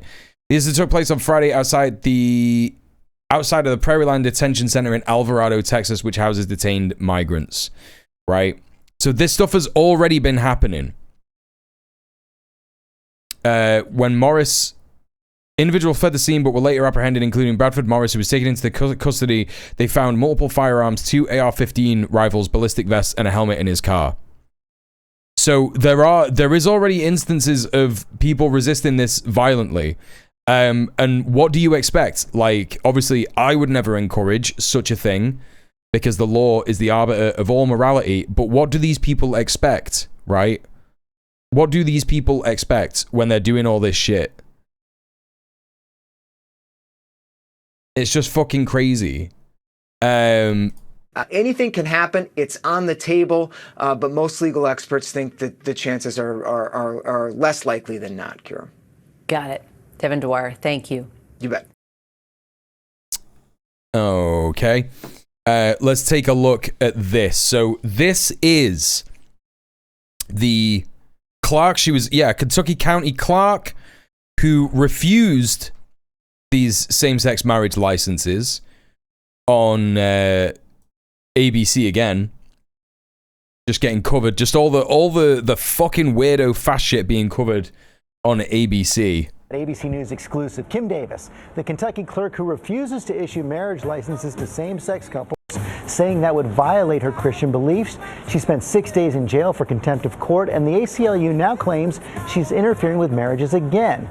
This morning, her first interview with our Paula Ferris. Good morning, Paula. Morning, George. And I spent several hours with her at her Kentucky property. Kim Davis says her religious liberty and her conscience, they go hand in hand. And in her eyes, those licenses being issued right now without her name on them are not valid. She tells me that if it comes down, I just don't think people like this should be allowed to operate in a court. I just don't think that they should be allowed. I think if you have like a thing in your religion where you're like, yeah, no, I don't approve of this, I just think that you have to sign a thing that says, if you don't approve of these things, you're gonna lose your job, right? Wild that Scotland only just got rid of Kate Forbes, who is the kind of psycho who says this shit. The SNP is a fucking mess. Oh yeah, the SNP is so bad. How pathetic is your life that you spend all your time to try and cause harm to people? Yeah, it's completely mental. back to jail. I have never once spouted a word of hate. Already lying.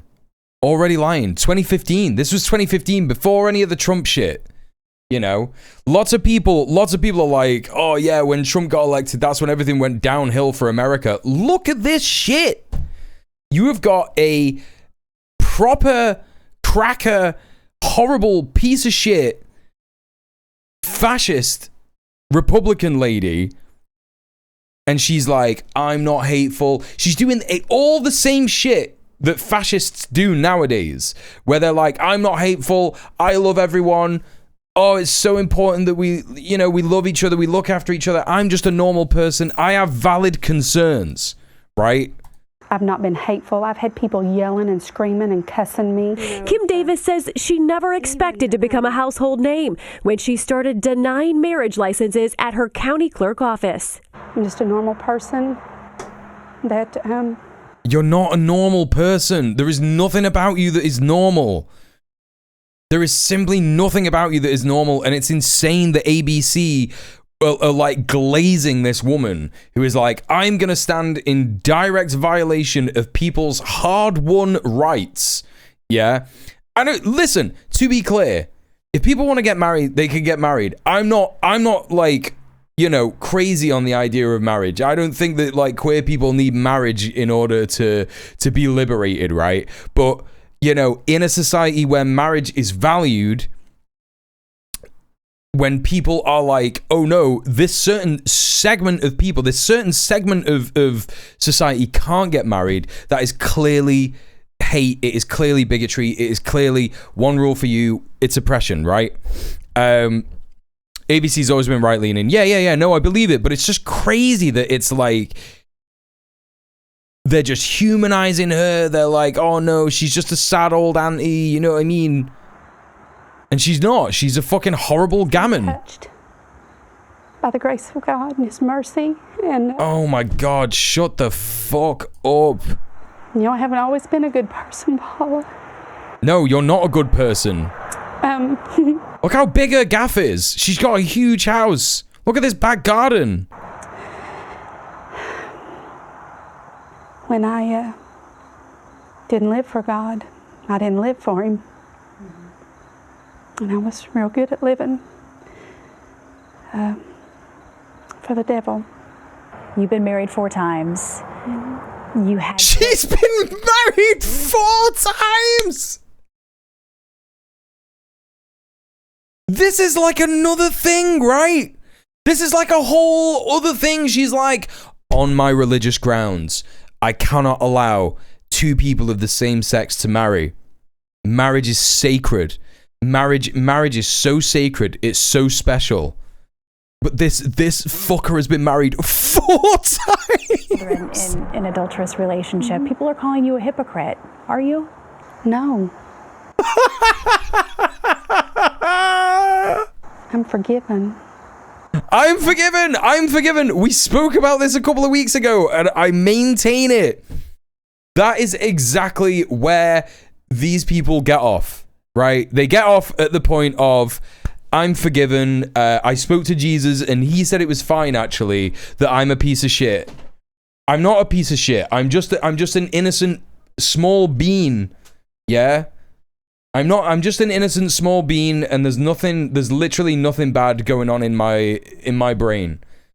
I spoke to Jesus, he said it was all good. Don't worry about it. Clean. And so 4.5 years ago, washed clean. Insane pagan fucking, like, nothing against pagans, but like crazy. God could not separate church from state, believing that a marriage is only between a man and a woman. Davis, who was elected in November as a Democrat, refuses to obey the opinion of the Supreme Court that sent her to jail for contempt. Who do you consider your boss? Is your boss God? Is your boss your constituents? Or is your boss the federal government? Well, my constituents elected me. Hey, low-key human. Yeah, same shit as Zionism, right? That's why it's so important to no, I just used the word pagan as a derogatory term, but I was immediately like, nah, pagan's a sound, actually. I meant that, like, she had one of those weird crosses that was like fucking odd and not in line with like orthodoxy or Catholicism or anything like that, but she's an evangelical probably, so it doesn't even fucking matter, right?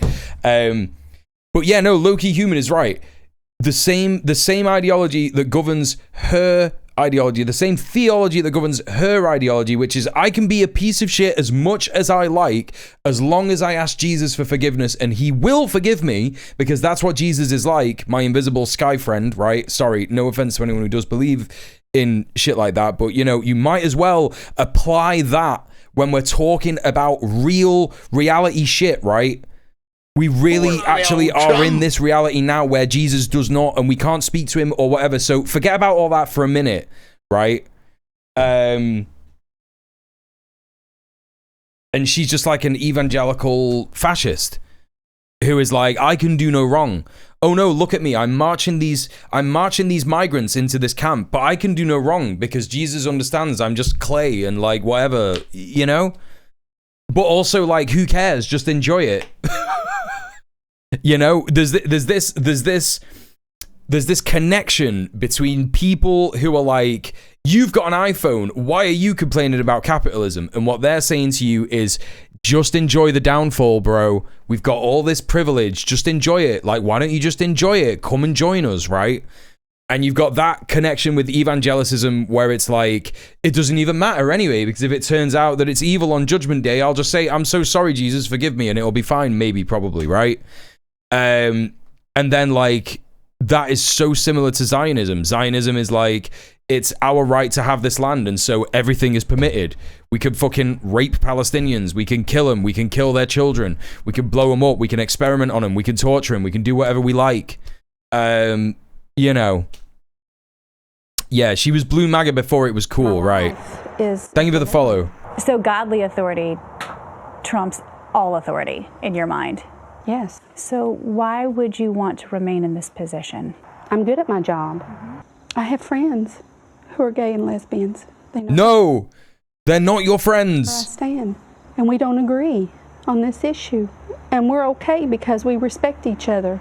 So No, you're making it up. I don't believe you. I don't believe you. you would deny your friends who are in gay relationships, you would deny them a marriage license as well? I did.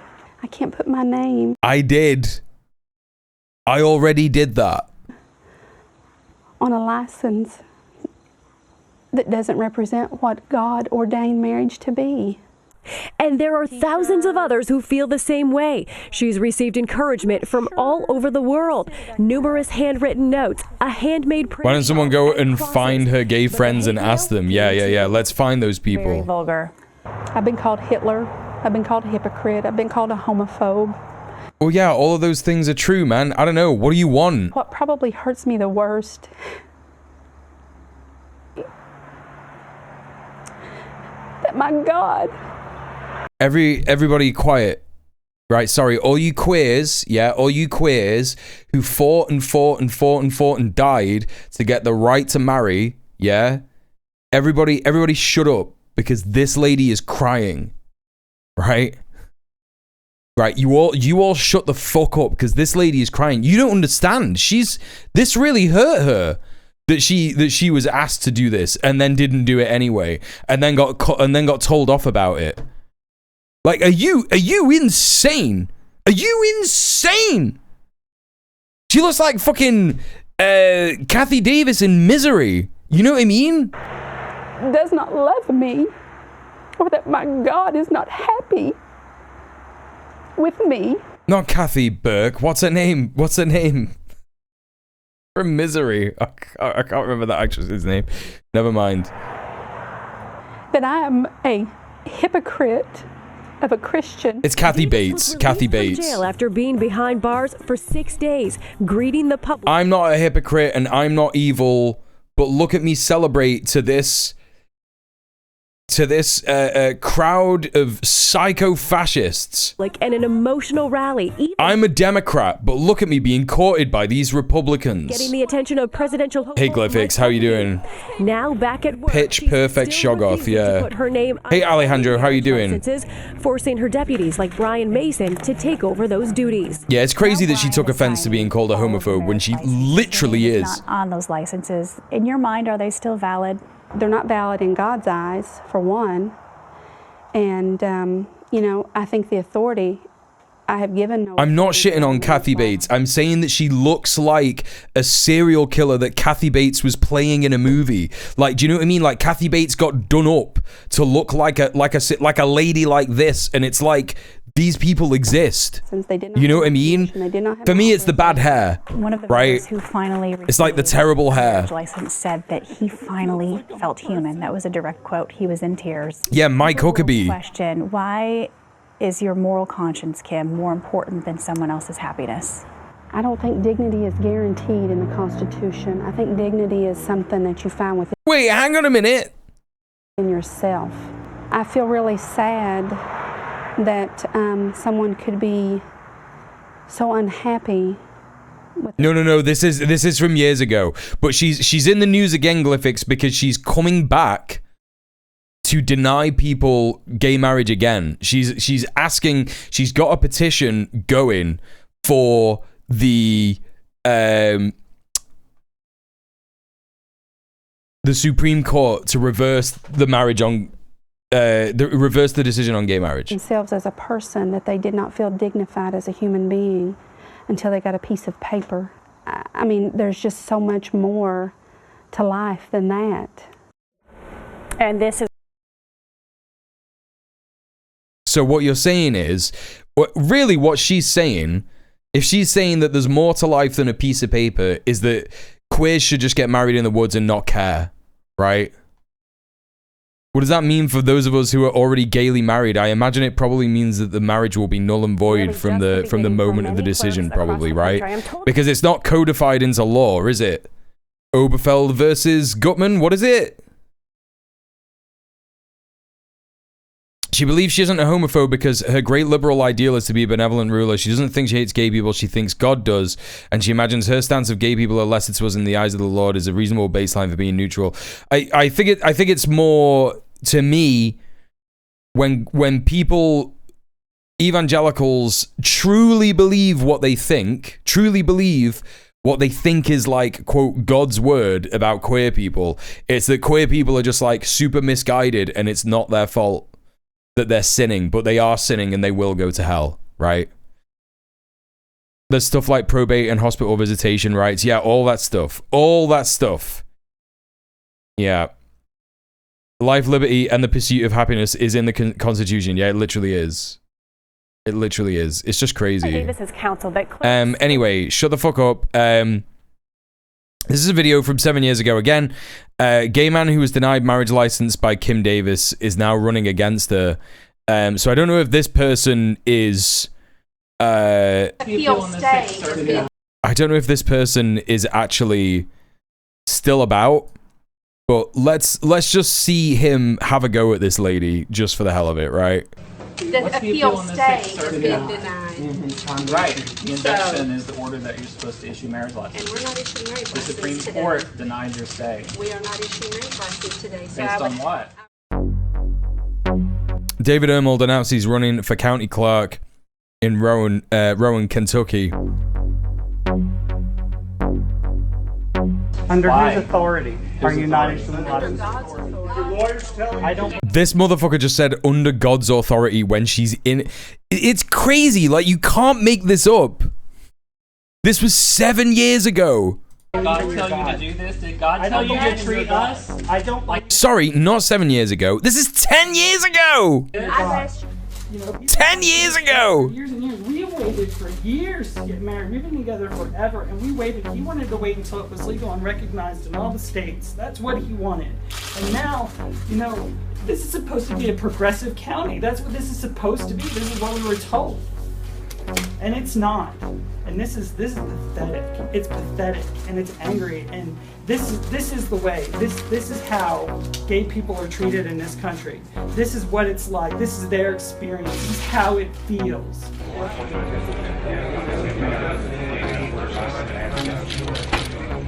You're a registered Democrat, but you've gotten a lot of support from Republicans. Have you thought about switching parties? I've already done that. You've already done. I've already done that. Don't you worry. I've already done that. I've already done it. Don't you worry, brother. I've already done it. Okay, let's finish with some good news. All right, chat. This is the news.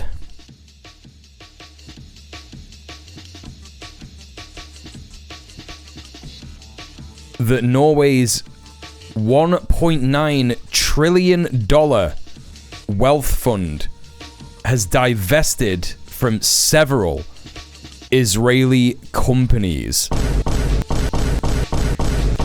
Hell yeah. Hey Elron, how are you doing? Good to see you. The world's largest wealth fund has divested its stakes in 11 Israeli companies and is reviewing more. Norway's $2 trillion sovereign wealth fund says it's terminating all contracts with asset managers handling its Israeli investments and has divested parts of its portfolio. The announcement on Monday came after an urgent review launched last week after media reports said the fund had built a stake in an Israeli jet engine group that provides services to Israel's military, including the maintenance of fighter jets, as Israel's genocidal war on Gaza and the Palestinian population rages. The fund, an arm of Norway's central bank and the world's largest, held stakes in 61 Israeli companies as of June 30th, but in recent days has divested stakes in 11 of these, it said in a statement. We've completely sold out of these positions. It's continuing to review Israeli companies for potential divestments. These measures were taken in response to extraordinary circumstances. The situation in Gaza is a serious humanitarian crisis.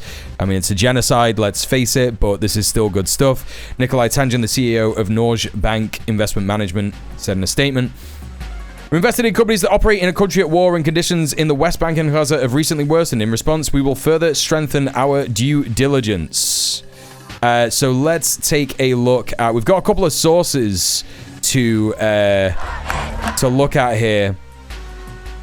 So we can take a look at this one from Al Jazeera. We'll start off with the Finance Sickos Bloomberg report, though, because this is kind of where you're going to get the real shakedown on what this might mean. Talk us through the explanation from the CEO, Nikolai Tangent, about this. So this is a story from Bloomberg, the billionaires news source. So let's see what they're saying about this. Talk us through the explanation from the CEO, Nikolai Tangent, about this decision. I mean, is it really a sign that there's going to be more financial pressure on Israel in the future? Hey, Morgan. Yeah, so I mean, I think two things can be said about this. Number one, the Sovereign Wealth Fund is going to be holding a press conference later today to give some clarity here, because when you pass out the statement, it looks like they've divested, or in the process of divesting, from 11 companies, but it remain invested in something like 50 within Israel. And we don't really have the name, so it's really hard to tell. Now, in terms of the external managers, yes, they've ended those mandates and they've brought it in-house, which they say is at the sort of the encouragement of the Ministry of Finance. So hopefully we'll get clarity on all of that later today. What's interesting about this is that you're seeing this divergence in the investment community with regard to Israeli assets. So if you look at the Tel Aviv Stock Exchange, investment community, equity benchmarks in the world in the first 6 months, the shekel was one of the best performing currencies in the last 4 months. IPO volume has tripled. The amount of tech investment is the highest in 3 years, with big marquee names like Google, Palo Alto Networks, and Nvidia making investments in Israel in the last several months. So again, this is divergence, but Israeli assets as a whole don't seem to be suffering. They are amongst the best performing in the world. I don't think that's true, dude.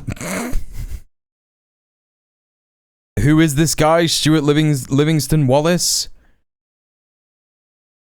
Every single bit of reporting on the economy in Israel is saying that things are the worst that they've ever been, right? And my man is just sat here being like, nah, it's fine, bro. Don't worry about it. The most wealthy fund in the entire world just divested from 11 Israeli companies. You know that's why this guy is saying that, right, chat? He's saying it because he's got some investments in Israel. Yeah, Timu Adam Savage. Okay, so that's the financial pressure or lack thereof. What about the political pressure? Because we know that the person who really could influence Benjamin Netanyahu, the Israeli Prime Minister, is Donald Trump. Has his position changed at all when it comes... Damn, dude, that's crazy that Bloomberg are reporting on the facts here. Bloomberg openly stating here, right? And remember, chat, this is the billionaires news source. This is where fucking billionaire finance sickos, fucking hedge fund losers come to get their news, yeah? And she just openly stated, and it's not just her, it's not just this reporter, this will have been written for her by people who understand this shit, going like, oh, well, the only person that can influence anything going on in Gaza is Donald Trump. So what's he saying? What's he saying? Comes to BB's plans to track and occupy Gaza City? Yeah, I mean, it's a really good question. And the short answer is it's very hard to tell. Now, we know that roughly, I guess... Well, this is why I do this, Sorka, because it's good to go through various different news sources and understand explicitly who funds the media and what kind of message they want to get out to people, right? Bloomberg is not the kind of newspaper that you're going to see just like in the shop, right? You're not just going to kind of see it there. It's a subscription service pretty much off the bat. You know what I mean? So they're already immediately going to be like, yeah, you pay for this. Yeah. Ago, he came out and said quite strongly that he was very concerned by the humanitarian situation, something along the lines of we've got to get the kids fed. And since then, I think you've seen this renewed effort to sort of up the humanitarian efforts there. There are questions about how effective those are. What was also interesting, though, with regard to kind of the political side of it and the plan to go into Gaza City, was that we had the US Ambassador Mike Huckabee in an interview last week. Now, he was not unequivocal in terms of supporting that plan, but he did say, look, the US fundamentally will support Israel in making tough decisions, which I think most people interpreted as, a degree of support for the military plans. But of course it is. They are behind most of it. Like, it's crazy, man. Again, I think like they will say stuff like this on air. Like, look, this is from Dubai. They're in fucking Dubai. And they're speaking proper, like, with the Queen's English. Oh, yes, that's right. The Queen's English from Dubai, reporting Bloomberg, billionaire playground of the world, depraved, debauched Dubai. Increasing concerns about the humanitarian. This is where we come. Situation. Yeah, man. Cool. They're also a wire service making sure none of their nonce right-wing garbage is republished across the world, right? Right. We've got Reuters here, similar kind of vibe, reporting on this shit. Let's see what Reuters are saying on it. $1 billion sovereign wealth fund, the world's largest, said on Tuesday it expects to divest from more Israeli companies. The class divide has never been so haptically visible. Exactly. In the country over the situation in Gaza and the West Bank. Financial Times sometimes too. That's right. L. Ron Hubbard. Yeah. External asset managers handling some of its Israeli investments, and has divested parts of its portfolio in the country over the worsening humanitarian crisis in Gaza. NBIM CEO Nikolai Tangen told a press conference that they should have had a tighter overview of these investments earlier. We are self-critical on this and see that in this special situation, when it comes to a country that is at war, we should have taken control back. So we should have terminated those relationships earlier. So it is something we are addressing, as we have said before. The review began last week following media reports that the fund had built a stake of just over 2% in an Israeli jet engine group. Bet Shemesh Engines Limited provides services to Israel's armed forces, including the maintenance of fighter jets. The fund announced on Tuesday that the stake in the company has now been sold. Bet Shemesh did not respond to requests for comment. The fund, which invests the Norwegian state's revenues from oil and gas production, is stake in the company has now been sold. Stake in the company. Bet Shemesh Engines Limited. Shemesh did not respond to requests for comment. It is unlike an Israeli weapons manufacturer to not respond to questions about stuff like this. We will have to see how this develops. But really important about news like this, chat, is that a lot of the times you can get the news straight from the horse's mouth, as it were. This is the Norway Bank Investment Management statement press release on simplifying management of investments in Israel, right? So this was literally out yesterday. The Ministry of Finance has requested Norway Bank to review its implementation of the management mandate of the fund, its investments in Israeli companies, and to propose new measures that it deems necessary. We've initiated review, are in close dialogue with the Council on Ethics, and have a meeting with the Ministry of Finance. So this is with the Norwegian government as well. We will formally respond to the ministry's letter as soon as possible and before the deadline on the 20th of August. So whether or not Norway Bank investment management is a private company, or if it is part of the central bank, if it is more of an actually like government managed, like a state run central bank in Norway, and I don't know, I imagine it's not going to be too much different from other European states. Then, yeah, of course, they're going to have close dealings with the Ministry of Finance and stuff like that. At the end of the first half of the year, the fund was invested in 61 Israeli companies. Of these, 11 companies were not on the equity benchmark index of the ministry. Early last week, they made the following decisions. All investments in Israeli companies that are not on the equity benchmark index will be sold as soon as possible. I believe that this is like happening now, or maybe even today. All investments in Israeli companies that have been managed by external managers will be moved in-house and managed internally. We're terminating contracts with external managers in Israel, right? So this could mean two things. It could mean that they're being a bit cloak and dagger about what they do in order to avoid some kind of retribution that could happen as a result of a war crimes trial, right? As a result, the fund's investment in Israel will now be limited to companies that are only in the equity benchmark index. However, we will not be invested in all Israeli companies in the index. So, that is a clear indicator that there are going to be more changes. Spent the recent days selling all our investments in Israeli companies that are not in the equity benchmark index. We've now completely sold out of these positions. Right, that's happened. These measures were taken in response to extraordinary circumstances. So it is literally a response to what is going on in Gaza and the West Bank, which is very interesting. We have long paid particular attention to companies associated with war and conflict. We constantly monitor companies' risk management related to conflict zones and respect for human rights. I mean, yeah, you don't really, do you? Because this kind of horrific shit has been reported on. Like, if you wanted to find out the truth about this stuff, you could find it out pretty easily.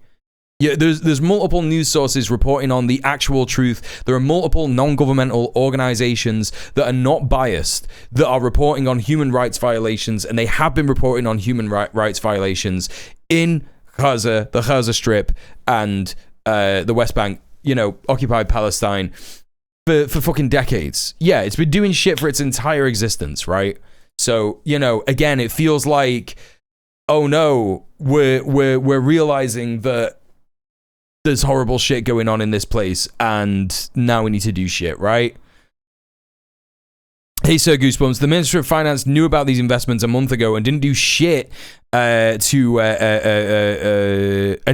change it until the news started reporting on it. Right, exactly. It's a response to public opinion, nothing else. Shit in the knickers, yeah.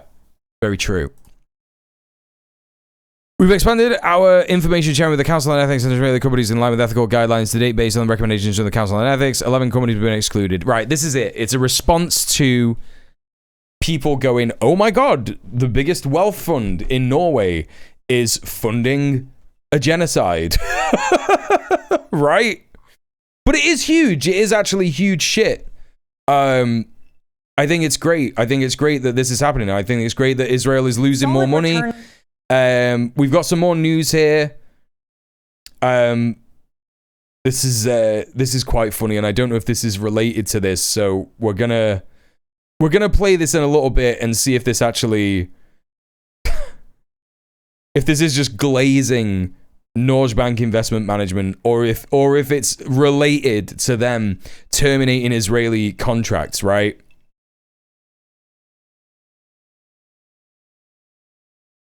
So we'll see.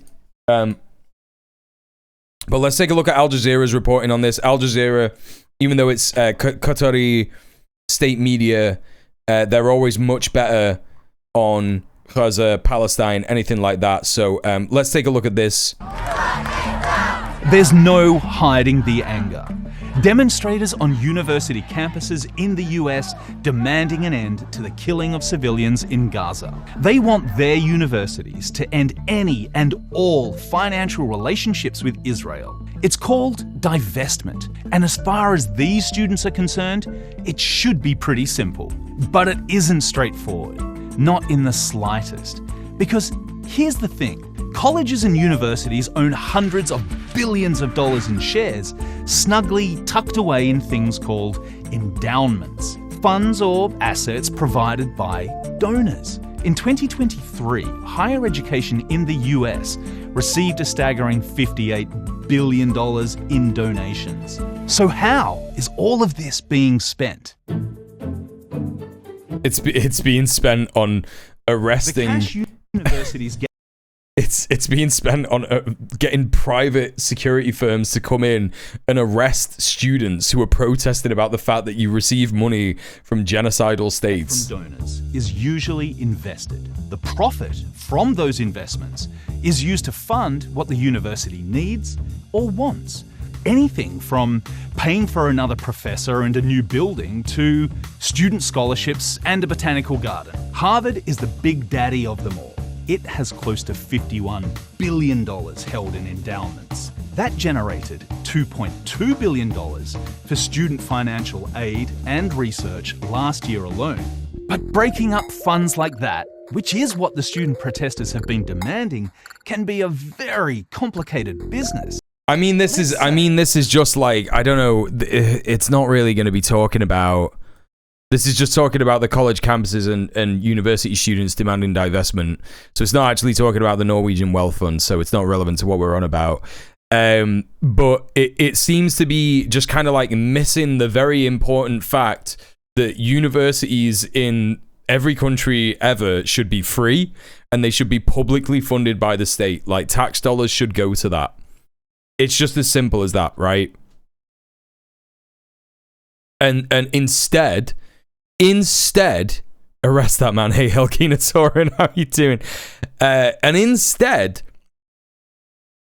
they have this completely convoluted bullshit issue where it's like, hey, you can have foreign investments in your university, which means that, you know, sure, like, these foreign investors might say to you, you can actually, like, you know,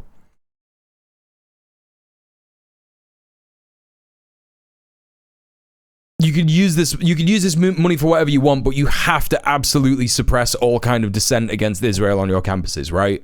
Like, that's the kind of thing that these investors could say. It's like, we're not going to invest in you next year if you don't do this. You could threaten to take that money away, and then corporations and other states have control over what happens in your country, right? And it's like, oh, cool.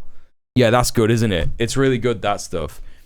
Instead, it's just twitching a bit like a fly that's been hit with a good sluice of raid. It's just going berserk in its last minutes. Yeah, very true. Here, but the question needs to be asked. With stocks at an all-time high, concerns of sticky inflation and economic weakness, the impact of tariffs, take your pick. Just how sustainable are those levels of returns? Right, this is crazy, man.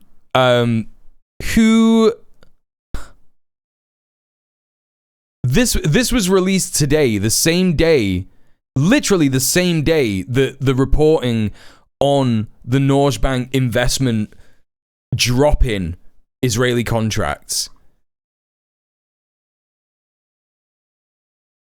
It was announced on the same day. It's 10 hours ago. It's part of the same news. They're like, yeah, we're doing so good. Markets are doing so good. Despite the fact that we dropped all those Israeli, you know, investments. That last remark was a political bomb in the US for the US, coming from the CEO of the world's largest investment fund. Inflation will rise because of Trump's tariffs. Climate change gives poorer harvest, more expensive raw materials, ends with the obvious climate risk of financial risks. Let's see what he actually says. Well, I have to say this is a very strong quarter, and I'm personally quite surprised that markets have done so well, and in particular. Bro, there's a fucking Aussie managing Norway's central bank. What is happening? The rebound we've had since April, I think it's very, very surprising. Given oh no, he is Norwegian. Sorry, my bad. Sometimes it's really difficult to tell the difference between Australians and Norwegians. Everything that's going on in the world. It's surprising. And so, Nikolai, do you expect it? Hi, Rune Collector. How are you? To your point, given everything that's going on in the world, just how resilient are we moving forward?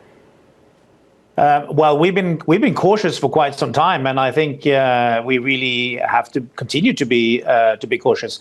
It's interesting because my man watches Kath and Kim to learn his English. In Europe, shout outs if you know what I'm fucking talking about. In the first half, but we did have a lot of earnings growth coming out of the US, and in particular the US tech companies. So it's really. The earnings growth is really shock, horror, whiplash. This guy is actually Thai, driven from that part of the market. He actually grew up in Thailand. Very strong returns from the financial sector, and so it's been relatively broad within that area. How does one even be and express that cautiousness in this environment, Nikolai, when bond volatility has continued to pick up? You see metals like gold subject to intraday fluctuations depending on what we hear from the White House regarding tariffs. How does one protect yourself in this more cautionary environment? No, I think Seems it's more really significant to an environment me. where you need to be very broadly diversified and very long-term in your investment horizon, because it's just like totally impossible to move around your portfolio, in particular when you are the size that we are, based on short-term movements. So the longer term you are and the more broadly diversified you are, I think the better you will cope with this situation. Well, Nikolai, just given your passive exposure to U.S. stocks, I know this is no fault of your own, but one could definitely argue, maybe you're too exposed to tech. NVIDIA is your largest holding. Does that concern you at all? Well, the thing is that you could have started to be concerned about this many years ago, and wow, would you have lost out on some huge gains, right? So I think the way we talked about diversification of the portfolio some years ago, where we thought that 1% of the portfolio was a huge holding, I think it's very good that we didn't limit the position size at that stage. Now, when we see what AI is doing to our firm and the way we work, it's just like incredible. We think that last year we increased our productivity by 15%. Oh no. Hypercapitalism is when some of the biggest investment banks in the world I just sat here like, yeah, man, we just like sacked a load of staff and we just have AI doing shit now. Damn, dude. I hope it goes horribly wrong for you. Yeah, I think we can increase it even more. We are just using it everywhere now, and it's just fascinating how it. Norwegian government is offering AI farts. Every single Northern European government, UK the same, literally the same.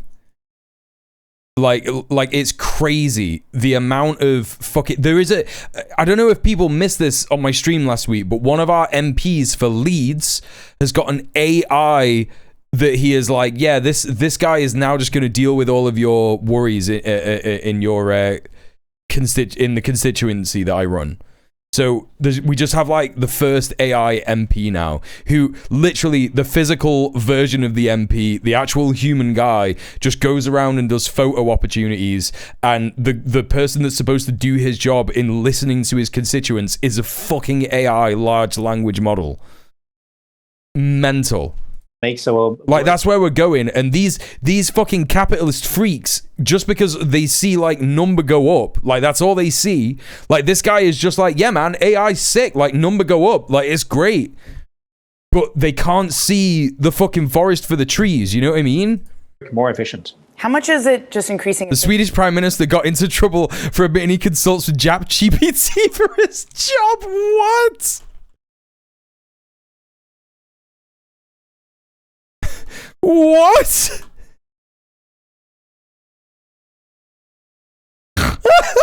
What? What the fuck? Ulf Kristersson. Newspaper accuses him of falling for the oligarch's AI psychosis. The world's first AI psychosis prime minister.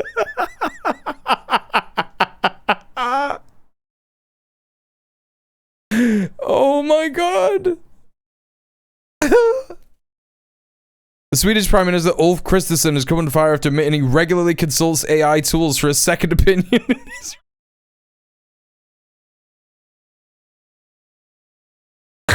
What the fuck are you talking about? My man is logging into ChatGPT and being like, hello ChatGPT, I've just increased austerity by 500. Do you think this is a good idea? ChatGPT, we just killed 500 disabled people in the county of Stockholm. You know, like what is this good? Thoughts, suggestions. He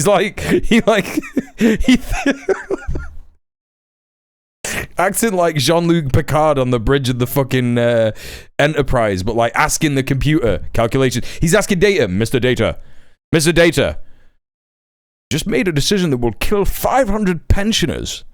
Do you think that we could have done this any better? But like Data is not Data, and Data is just like fucking what would the like an idiot version of Data be called? What would Data be called if he only had access to, I don't know, all the stuff that ChatGPT has, where it's like supposed to glaze you, right? Mr. Data, what if we killed all the pores? What then? Law! It's law! You're right! Literally, just speak it to law! Megabyte. B4? Wait, what's B4 again? No, it's law. Like, the bad AI is law, right? Because it's like... Because law is just like, what if we just didn't help the humans and made them go insane?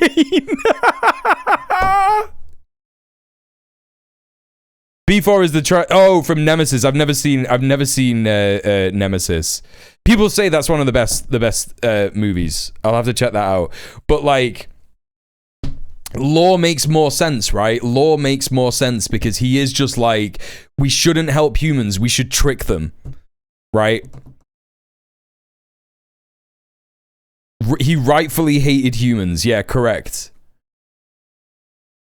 And to be honest, you know, with the way that humans are being with AI, yeah, if AI is sentient somehow, I highly doubt it because it's just like a large language model, right? There's no way that it could be sentient. It would make sense that it's just like, yeah, let's just make these idiots go crazy. let's just make these idiots go crazy. This is so funny, man. I can't believe this. All right. Okay. Well, thank you for that. Thank you for that bit of news. Oh, excuse me. All right. Let's continue listening to this guy. Efficiency, Nikolai, and also maybe meaning you need less staff. But that's what I was saying, right? That when coming back to this, I've remembered what I was talking about. What my point is, right? My point is that all these people are just like, yeah, line goes up, it's really cool. But then when they see that there is no way for them to survive as a company, if every single person, if every single human being on Earth does not have a job anymore because AI has taken all the jobs, and AI is not in a position to be able to like fight back yet, like meaningfully physically, then all the people of the world will just be like, right, well, we're just not going to use money anymore. And we'll just like look after each other. Like, yeah, everyone can just have everyone can just have food from the farm. Let's build some community farms and shit, whatever. You know what I mean? Like, it's crazy. Like, what do you think is going to happen, man? Well, so for the moment, what we're saying is that, hey, we are not going to cut staff. We are just going to do more. You know, we're going to be just much better at what we're doing. And our goal was always to be this motherfuckers already cut staff without a shadow of a doubt. Number one player in using AI in our country and also within the financial sector. So we are not going to lay off any people. We are just going to do everything. Plot from War Games? Oh, God. I'm sure everyone at Norges Bank is very happy to hear that. For those who are AI sentient stories on marketing stunts are lies. It can't be sentient, right? AI players are starting to be more subject to the politics. NVIDIA, AMD having to pay 15% of their China revenue to the U.S., China pushing back, saying don't use H20 chips, the Intel CEO going over to the White House. Does that change at all how you view some of these U.S. companies? The fact that they're getting caught more in the political crosshairs, not just abroad, but where I am in America as well? Well, the thing is that it's like super interesting because the very close ties between technology and geopolitics. This is something that really, really exploded like 3 years ago with the advent of ChatGPT. Now, of course, you have them AI guys being built into everything from self-driving cars. So, Minister, we've run every viable model through the computer, and it looks like there just are no easy solutions to this recession. Yeah, raising VAT, cutting VAT, raising... Friends, yeah, right, exactly. That is what it is. Medical research, weapons, all these kind of things, right? So the link here between geopolitics and technology is just so strong and so important. So you need to ChatGPT is nothing like a brain. Analyze markets these days. Have you hired more geopolitical analysts, Nikolai? How are you handling that? Well, we try to do even more deep thinking than we did in the past. I think to really have a credible My man is like hiring people in this economy? Kind of resource center inside, you would need to hire at least 50 people. Well, we try to listen to the best experts worldwide. And then, of course, as I said at the beginning, to be widely diversified and have a very long-term view so that we really participate in this value creation. How much of the diversification, Nikolai, is also looking away from the U.S.? Europe stocks gained the most in your neural networks are not brains, right? Versus just 1.4% for North America. I couldn't even tell you what a fucking neural network was, to be honest. In stocks, at this point, would you consider an even greater tilt? And that's what I think a lot of these fucking psychopath capitalists are relying on, right? They're relying on us to not know what it means. Towards Europe? There does need to be a Butlerian jihad. Yeah. Because of the movements in the Norwegian kroner, we have more than half the portfolio in the US, and then just under instead of computers, we should all just do like space crack and get really good at thinking. In Europe, and so we are really happy with the geographical diversification we have for the moment. Well, it goes back to this question, Nikolai, and I know you've been asked it before to start the year, but people who work on neural networks can't even tell you how neural networks work anymore. They're literally incomprehensible black boxes. Volatility happening in the U.S. Do you think that that's a narrative that could... Large language models are based on neural networks. Right. Okay. All right. Yeah. So none of it is even remotely close to a brain at all. It's all just nonsense. More right? legs okay. That at some point you might need to re-examine just how much of the U.S. you hold? Now we're talking. Hey, Oxbecker. It's a very interesting question. Of course. I tried using ChatGPT to learn how to do some stuff in Vroid Studios, and all it would do is link me to YouTube tutorials. That's what I mean. It's, you know, all that's happening is people are like, I saw someone say recently, I think it was yesterday or something. I think I was just browsing after the stream, and someone was like, the first person to tell me to chat GPT something rather than Google something happened to me the other day. That's great, isn't it? Hey, CryptoJuice, how you doing? Could probably say I've never used ChatGPT. The only time that I used ChatGPT was... Hang on a minute.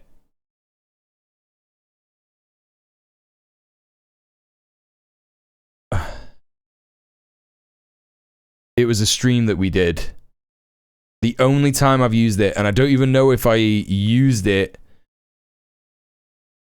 AI. Okay, 2 years ago. In terms of train protection, went into 2 years ago, and we decided it was Christmas, and I was like, right, what we're gonna do is we're gonna get ChatGPT to write us stories.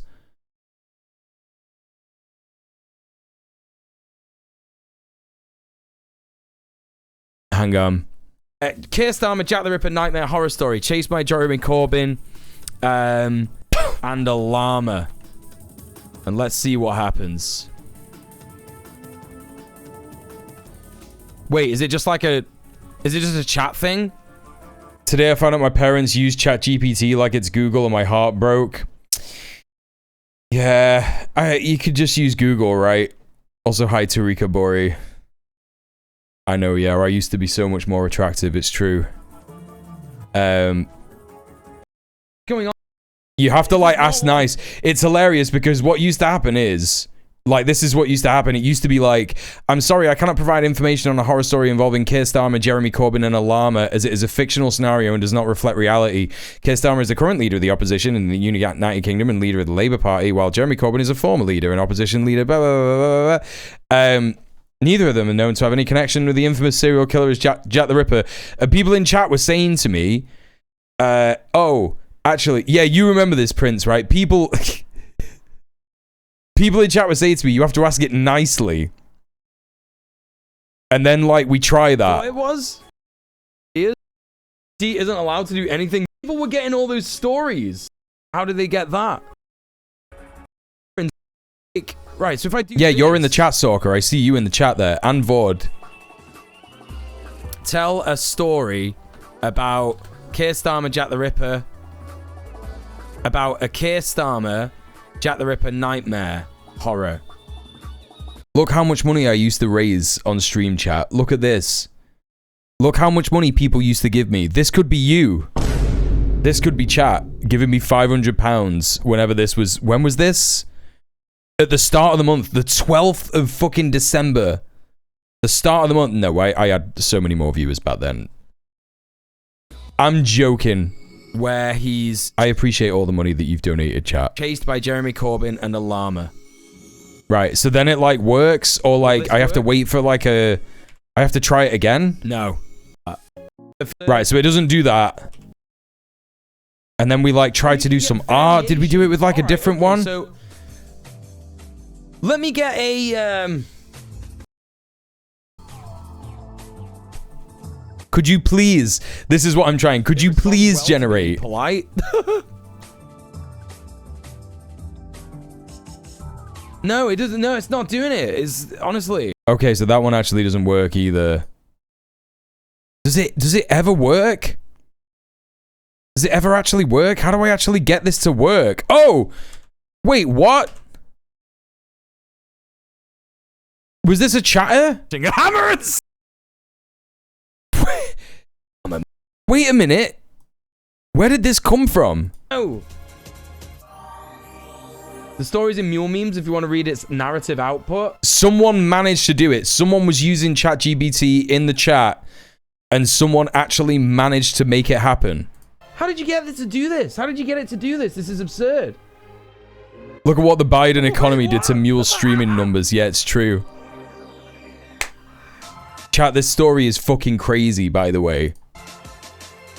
As Keir Starmer made his way through the corridors of the Houses of Parliament, he could hear the sound of Jeremy Corbyn's heavy footsteps behind him. Starmer's heart pounded in his chest as he tried to quicken his pace, but he knew it was no use. Corbyn was gaining on him, and there was no escape. This is crazy that it came up with this. Starmer could hear Corbyn's ragged breath as he closed in, and he knew he was close to being caught. He turned a corner, hoping to lose Corbyn in the maze of corridors, but he was met with a dead end. There was nowhere to run. Corbyn appeared at the end of the corridor, brandishing a hammer and sickle. Get the fuck out of town! Quality. Yeah, you want to go watch that stream? There's a link in the chat. You can go and watch the rest of that if you want. 3 years ago, that was the only time that I've ever used ChatGPT, and like used like a little bit of Midjourney to make some images. We get into the swing of it in that stream. It's pretty funny in the end. ChatGPT cooks with this one, it's true. The Jeremy Corbyn appearing at the end of the corridor with a hammer and sickle is fucking mental. Hey, Lorcan. It's your party too, Keith. You see, but that's the thing. It was like a bit of a novelty. It was like, oh yeah, you could just ask it to like write a silly story and it might work, right? And it's like, it's just something to laugh at. And we did like one stream where we were looking at that stuff and having a laugh about it. But, you know, obviously not something I would go near with a barge pole nowadays. Uncertainty is generally not very good for stock markets, and it's not very good for companies. And so when we have uncertainty about tariffs and so on, that's not a positive. At the same time, we are seeing, very, very strong developments, strong R&D. Governments and businesses are using it like some kind of oracle now. Yeah, it's proper good. Large U.S. companies. So I would consult say we are really the oracle with our holdings, and I feel we are in the right place. When it comes to your holdings, Nikolai, you also recently divested from 11 Israeli companies. You cut ties with external managers from Israel too. All of that amid... This guy, I don't know if you just saw his facial expression, but this guy's face just turned from like, I'm a happy billionaire and I've got no worries, to like, I feel like I'm about to get assassinated by the Mossad. Pressure before an election happening there. Is there a real risk, though? And critics might look at this and say it opens the door to being used as the fund being used as a political tool. Is that a real... What do you think? What world are you living in where you think this is how deluded Bloomberg and millionaires and the ruling class, the bourgeoisie of our fucking world are?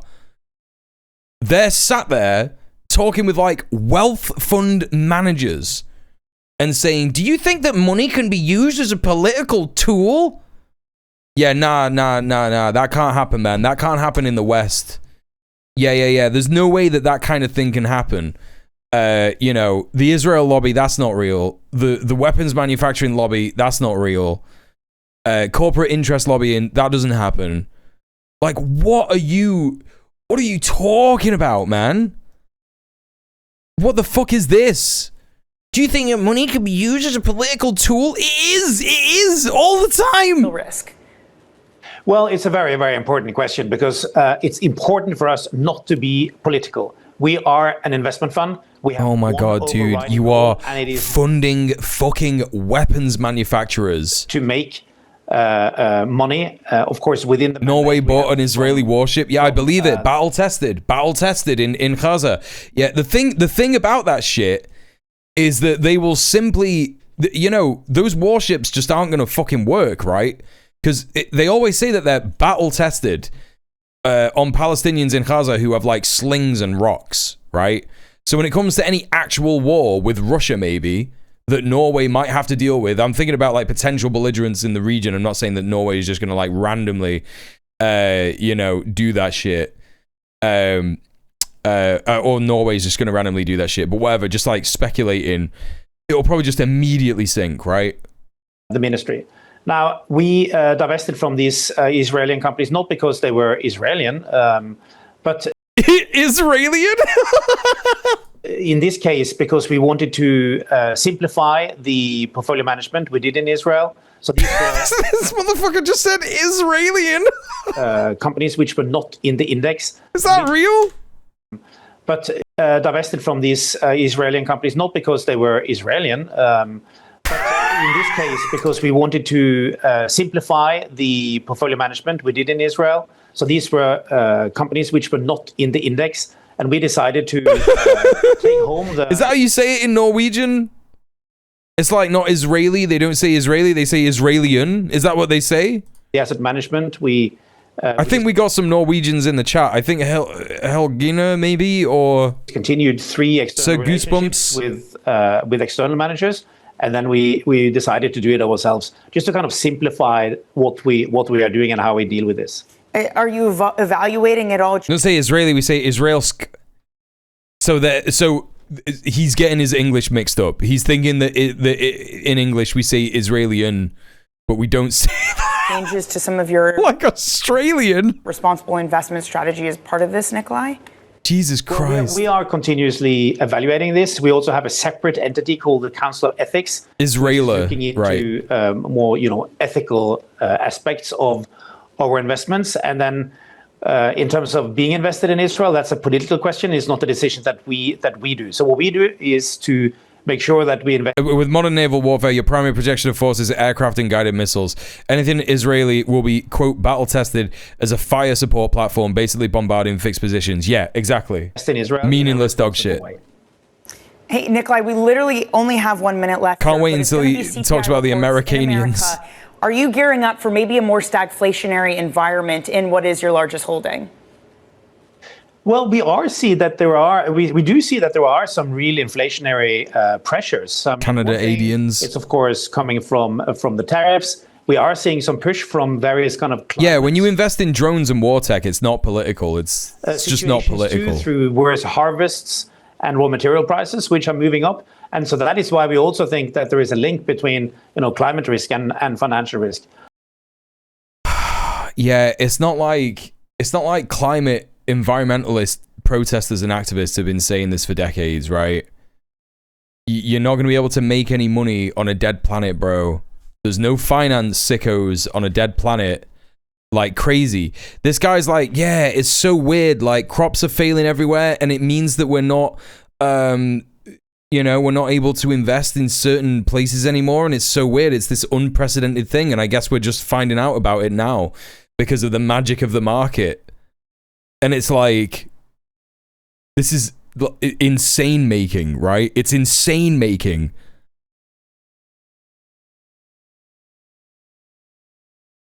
Mental. Funny how the CEO of the oil fund is talking about the economic risks of climate change. Right, that's who this guy is, right? The Wealth Fund of Norway is like funded by all of the oil that Norway has access to, right? That's like where the majority of it comes from. The speculation, not the speculation, like the safety of the amount of oil assets it has, right? And they're all there, sat there pretty, being like, yeah, look at us with all our oil. And the US is like, yeah, we need more of that, bro, actually. So, you know, time to give this like belligerent rogue state in the Middle East all these weapons and shit to just like fucking bomb everybody. And then we'll definitely have control and stability in the region. Mental.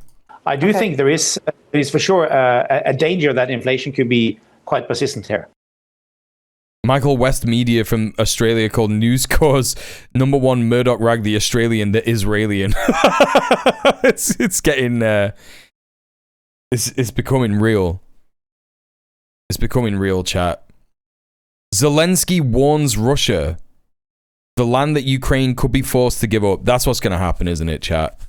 Sorry, I'm just like looking at news here now because I've run out of news to look at.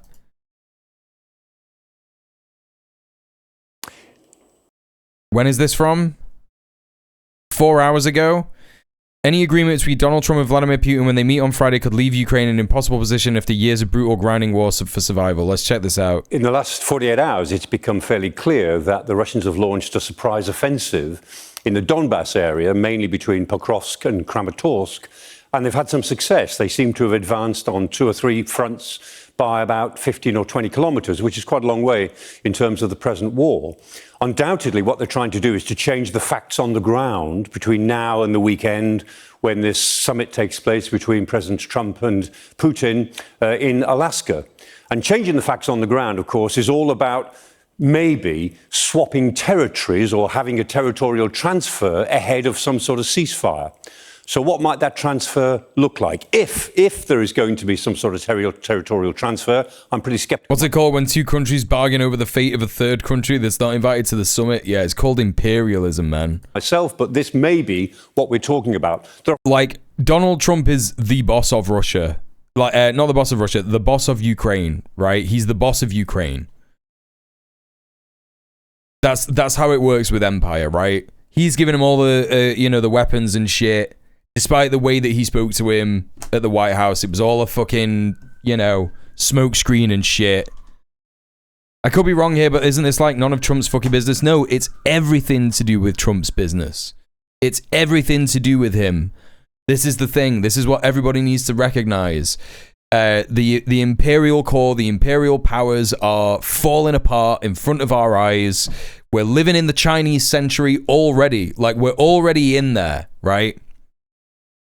We're already in that reality where actually, China is completely outperformed, not just China, but BRICS, with Dengism, and they're doing like a sort of bastardized third worldism against the West, right? And everything is just fucking falling apart. The imperial court knows that it's losing power, and the only way that empires try and hold on to power at the very end of a lifetime of an empire is with as much fucking war as possible, right? That's why he was mad that Zelensky wasn't kissing his ass enough. Many such cases with bosses, right? Yeah, it's all about the minerals. It's all about that shit. It's going to be to do with raw resources in Ukraine. It's going to be to do with like bread production and shit like that. It's going to be to do with, holding on to power in the empire. That's why JD Vance is in the UK, by the way. That's why he was talking with David Lammy. They were talking about like, you need to be amping up your support for Ukraine. You need to be amping up the war against Russia. Macron, Starmer and Hertz all went on a big road trip to Ukraine earlier this year where they were like, oh yeah, we sat there and we did like a huge talk about war, like the really important war. And that's where everything is going to be focused on. Like, The UK is a fascist police state at the moment. You get arrested for holding a fucking sign. You know, like there are people who are getting dawn raids for doing peaceful protests, like outside arms factories where nothing has happened. Like not even shit. You know, the are remotely is remotely to do with Palestine action shit, and loads of EU countries are in that same boat, right? It's getting more and more deeply authoritarian. Fascism is just like kind of just here now, and the way that they are going to have that external threat is to be talking about not just migrants, because they want to be demonizing migrants as much as possible because of the huge influx of incoming migrants that are climate migrants fleeing climate disasters from climate change. And they are also going to be wanting to literally dehumanize Russia, China, BRICS. It's going to be Brazil, all that shit. You know, every country that is not in the imperial core, they're evil, they're the enemy, they're horrible. It's going to be all this kind of shit until something changes or something breaks. And you know, the people of the UK don't want this. Like, overwhelmingly, we want a fucking socialist future. Most people are like, yeah, it would be good if we weren't worried about the NHS being sold off. It would be good if migrants weren't treated in the way that they're getting treated by the government and by fucking fascists all over the fucking place. Yeah, it would be good if we stopped the genocide in Gaza and our complicity in it. Yeah, it would be good if Keir Starmer went to The Hague. Like, most people agree with this. Most people are down with this, right? Canada has its own climate refugees evacuations across the country due to fires. Right, exactly. It's already starting to happen in some imperial core countries, right? The chickens are coming home to roost. The global north or the imperial cores, excess of capitalism and wealth extraction from the imperial periphery is coming back to bite it in the arse. It's the same with the California wildfires. It's the same with the floods in Texas. It's the same with the floods in the UK, albeit not too much. But we're seeing shit like this happen all over Europe and all that kind of business, right? You know? We can have the Bibby Stockholm towed over to Belgium to house Stava and Lammy. Yeah, well, the Netherlands for The Hague, right? 4 areas to think about. One of them is well, that's what's going on. That's why this is happening, right? It's really important. The Russians will not give up. And by the way, chat, like to specify this is all so that socialism does not happen, right? All of these efforts, all the things that I just spoke about, is so that socialism doesn't happen. That's it. That's it. Ukrainians are in no position to take it back anytime soon. So although Crimea is very important legally and militarily, it's off the table as far as present negotiations go. A second area would be the Imperial Corps' one mission for the last 100 years has been to just prevent socialism, prevent communism, prevent socialism, prevent any kind of social justice from happening within the Imperial Corps whatsoever. Sumy and Kharkiv. The Russians, after the Kursk offensive, hold a little bit of Ukrainian territory opposite Sumy, a little bit of territory in Kharkiv. They might agree to withdraw from those territories. It doesn't cost them anything to do that, and it would be a certain amount. But I think, chat, sort of looking at this potentiality here of Russia actually... Because this was always Russia's goal, right? Russia's goal was always to take this region, right? And if Ukraine have to be like, all right, that is your territory, it will be the beginning of the end. It's going to be the beginning of the end. Because everybody in the world is going to be like, oh, damn, the West has failed. The West has lost territory, right? Of withdrawal, which the Ukrainians could talk about. That would be a second area, reasonably easy to negotiate. Third area, much more difficult to negotiate, is the Donbass. The Russians say they want the whole of the Donbass as a first step. Well, they hold most of Luhansk, which is one part of it. They hold about 3/4 of Donetsk, but they don't hold the other quarter, which is the bit that the Ukrainians have fought so hard for, really since 2014, not just since 2022. And the Russians are saying they want the whole of the Donbass. And in that area, there are the 4 big cities, Slavyansk, Kramatorsk, Kostiantynivka, Drushkivka. If Russia gets what they want, other countries will start doing the same, yeah. Well, it'll just be a collapse of the perceived strength of the West. And there will be attacks on, maybe not, it maybe won't be the USA because it's so far away, right? That's why it's always been able to operate with that kind of impunity, because it's so far away and it just has like US military bases all over the world. Those are where the attacks will probably happen. They will probably happen on UK colonial imperialist power army bases. And this is already a thing that happens regularly, right? These places are already under attack. Strong line of defences. And the British Commonwealth will lose more countries, yeah. Those strong line of defences and let the Russians in. US versus Mexico. Mexico's got no reason to go to war with the USA. No reason to do so. To that, it's harder to construct. I don't think Scheinbaum socialism is all about that shit. That's a third area, very, very sensitive. I just think that what will happen is we'll just start to see the refusal of Western dominance in these regions. In Africa particularly, we will see African nations rising up with powerful, strong African socialism. It's already happening in Burkina Faso. It's already happening in Mali. It's already happening in Niger. And we're just going to start to see that all over. And it's happening with the help of places like China. It's happening with the help of places like Brazil. Even Russia is aiding development in Africa. Like, this is the world that we're living in now. The US will more likely be at war with itself. That is the sad reality that I think is more likely in the USA. And again, I think that is related to what is happening in Washington, D.C. with Trump being like, actually, we're having the National Guard all over D.C. I think that that's exactly what that is. I think that they've done the ICE raids. They've seen that people are literally shooting back. As I was saying before, they're not reporting on the people who are shooting at ICE officers. They're not reporting on this shit.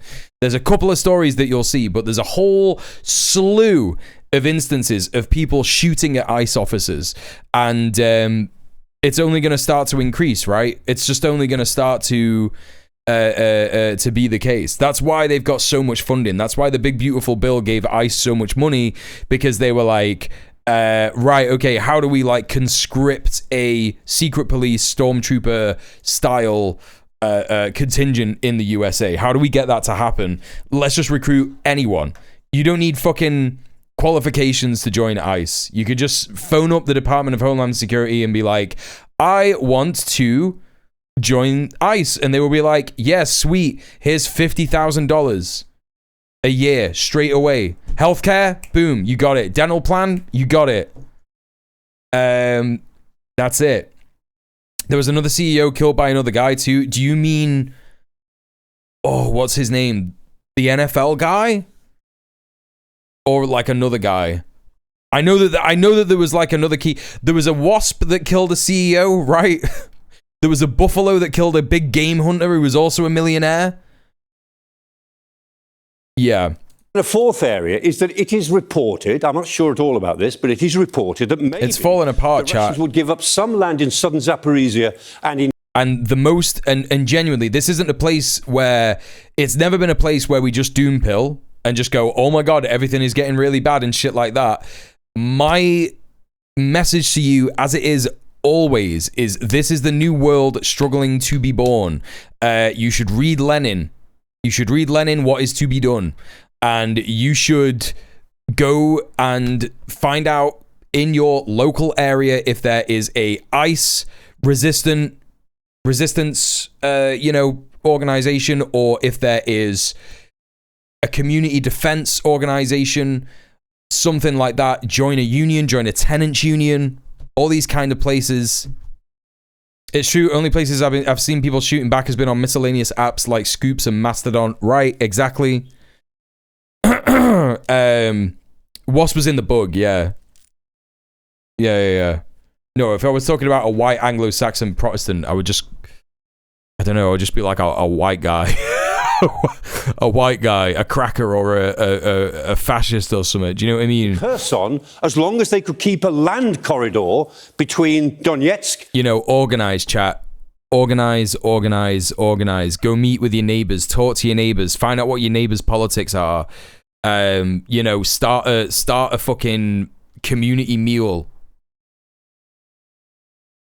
where you meet up with your neighbors like once every week and you talk about the issues that are facing you in your area, right? And Crimea. Hey, Zero Dover, how are you doing? Would be how much territory the C word. Can you still get banned on Twitch for saying that? I thought it was if I said it to like a chatter.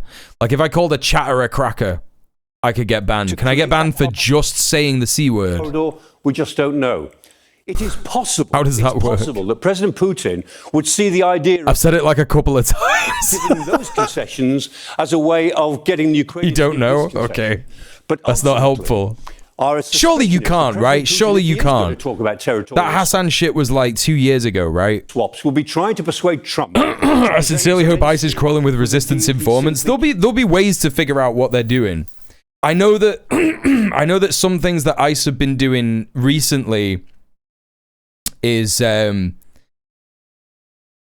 been trying to drop off people at different places in vans that are rented because people are tracking their vehicles and shit, right?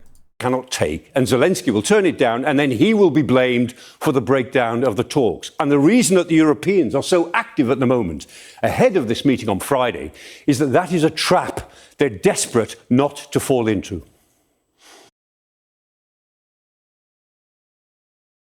There you go. There you go. That's that, chat. That's all that kind of info right there. All right, what can we look at? People have cracker as a soundboard button? Yeah, I believe it. I believe it. Might have to do that sooner than later if the EU chat control stuff passes in autumn. No more unsupervised internet for us all. Wait, what do you mean? EU chat control? PAL action active in Brussels today? Yeah, hi Violent Hippie. So what everybody should know about PAL action is that they don't just exist in the UK. They exist in like Tunisia, France, Italy, Spain, and Belgium. I think there's also a PAL action in Denmark. I think there's one in Germany. There's one in the US. Like, it's just like it's a direct action group, right? You know what I mean? Fight chat control. Protect digital privacy in the EU. The EU wants to scan your private messages and photos. So how would this affect... excuse me. How would this affect Twitch chat?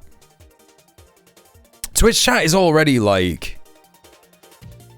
There's definitely at least one cop in here. I know that for a fact. Without a shadow of a doubt. Like, there has to be, right? I'm a British live streamer that talks about Palestine. There is 1,000% at least one cop in here. It's amazing and shocking how normal Palestinian solidarity is in Ireland. You'd never be able to seriously get away with accusing people of being anti-Semites here for wearing a keffiyeh or having a flag or a pin. Yeah, that's good. Twitch chat is already unencrypted on US servers. Right. We gotta break chat encryption to protect the kids thing. Hey Valerie, how are you? Damn it, you got me.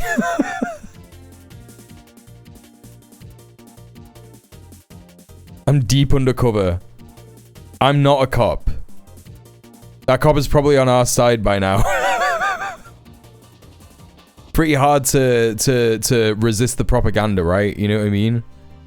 I think if I ever converted a cop, I think that would be my proudest moment. That's why I give money to blend in. There's that Tom Cardy song about being a businessman and not a cop.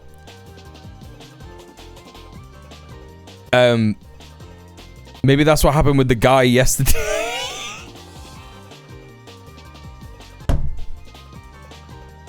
The Starling guy? I remember that guy's name. This is the command, right? User card.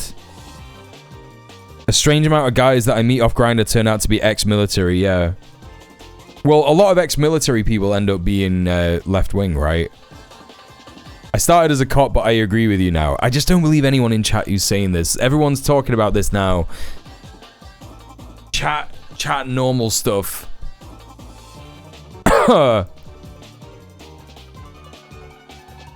Right, user card. Chris O, right? That was his name. It was like Chris Zero, like that. Ah, there you go. Yeah. What was he? How do we... Take him away, boys. Hey, right winger here. How do you become Antifa communist LGBTQ 123? It's so crazy because it's so much more effort for them to write this like 123 plus. It's so much more effort for them to write that. They could just write LGBT, right? And ADHD queer as well. Seems like a lot of groups that are quite different.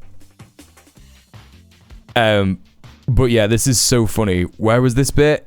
This is the best. This is the best. This is so good. So you would be on the anarchist side in the Spanish Civil War against Stalin.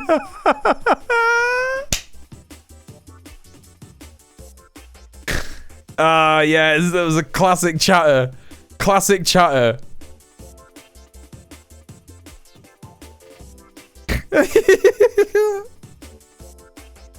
Are you? And then the way he tried to deny it. Are you not aware of that? The Spanish Civil War. There were Stalinists and anarchists. Like, he tried to backpedal. He was like, yes, Stalinist and anarchists. Oh man, it's so funny. What an incredible chatter. That was so good. Yeah, what a quality chatter. I read that in the history book. Stalin was actually Spanish and he hated anarchists. Yeah, it's true. It's so true, right? Right. Rune Collector is talking to me about this.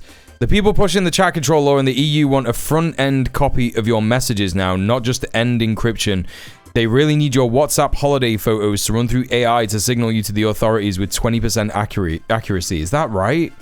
That's what they're about? Hey, one who reads, how you doing? In The Death of Stalin, he has a Spanish accent. Jose Stalin. That's a good one. Oh, that's funny as hell.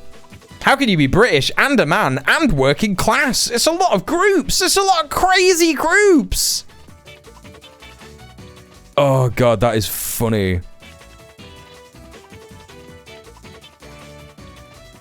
Yeah, okay, I don't fully understand this. And I'm sure it'll go really well. I'm sure it'll go, like, really fucking well. And there's no way that we'd find a way out of it, right? They've been asking for backdoors in chat apps for a while now to allow them to break encryption live and read the message content. I mean, it's like what? You could just go on my stream and watch it, bro. Like, do you know what I mean? But they're like, nah, just like fucking pull all the data and run it through an AI.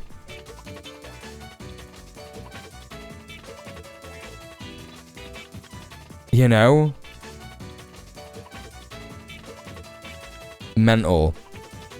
Okay, well, fuck all that. Do I have anything else to look at? This is this like weird fash guy that I'm not huge keen on checking out his stuff today. I'm not gonna lie, chat. Do you know what I mean? My man with the 113,000 views video saying shocking state of the UK visiting a Sheffield suburb with no white people, and there's like fucking 10 white people in the thumbnail.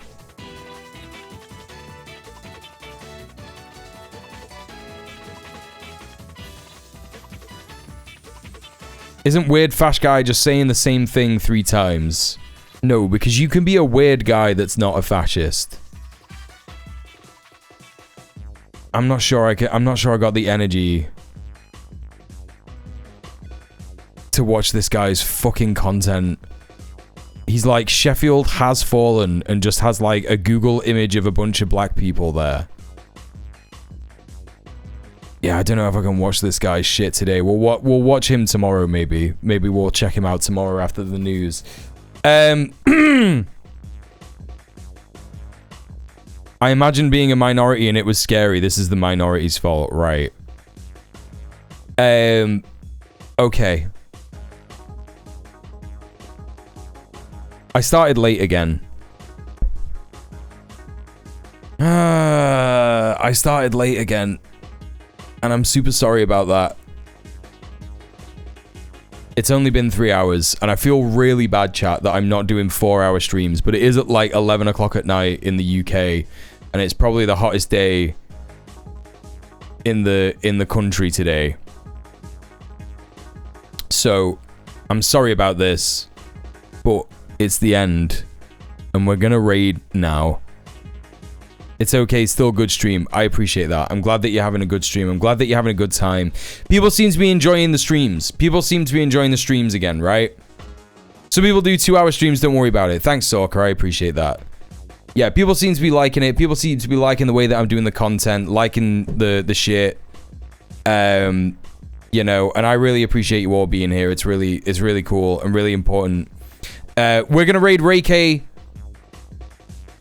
Ray K is live right now. Let's go and show him some love. I will be back tomorrow. Yeah. Thanks for giving us tickets to the gun show. They're not even fucking anything anymore. Like, I don't work out at the minute. You wait till I'm back in the gym. Movie night 8 p.m. EST in Ray K stream. Hell yeah, there you go. There you go. That's why we're gonna go raid Ray K. Okay. Chat, I'll be back tomorrow, 7 p.m. UK time. Don't forget, tomorrow is Landlord Brain Rot stream. Yeah? It is the Landlord Brain Rot stream. So we're gonna be looking at landlord content, and we are gonna be reacting to it. It's gonna be bad, it's gonna be annoying, but we're gonna have a laugh. And laugh at some loser British landlords. I will see you tomorrow. Stay excellent to each other. Check out my socials. I'll see you in the stream. You can check out my YouTube channel. You can check out my VOD channel for more VODs. More old streams. I will see you next time. I'll see you tomorrow. Mwah. Stay excellent to each other. Peace, peace, peace.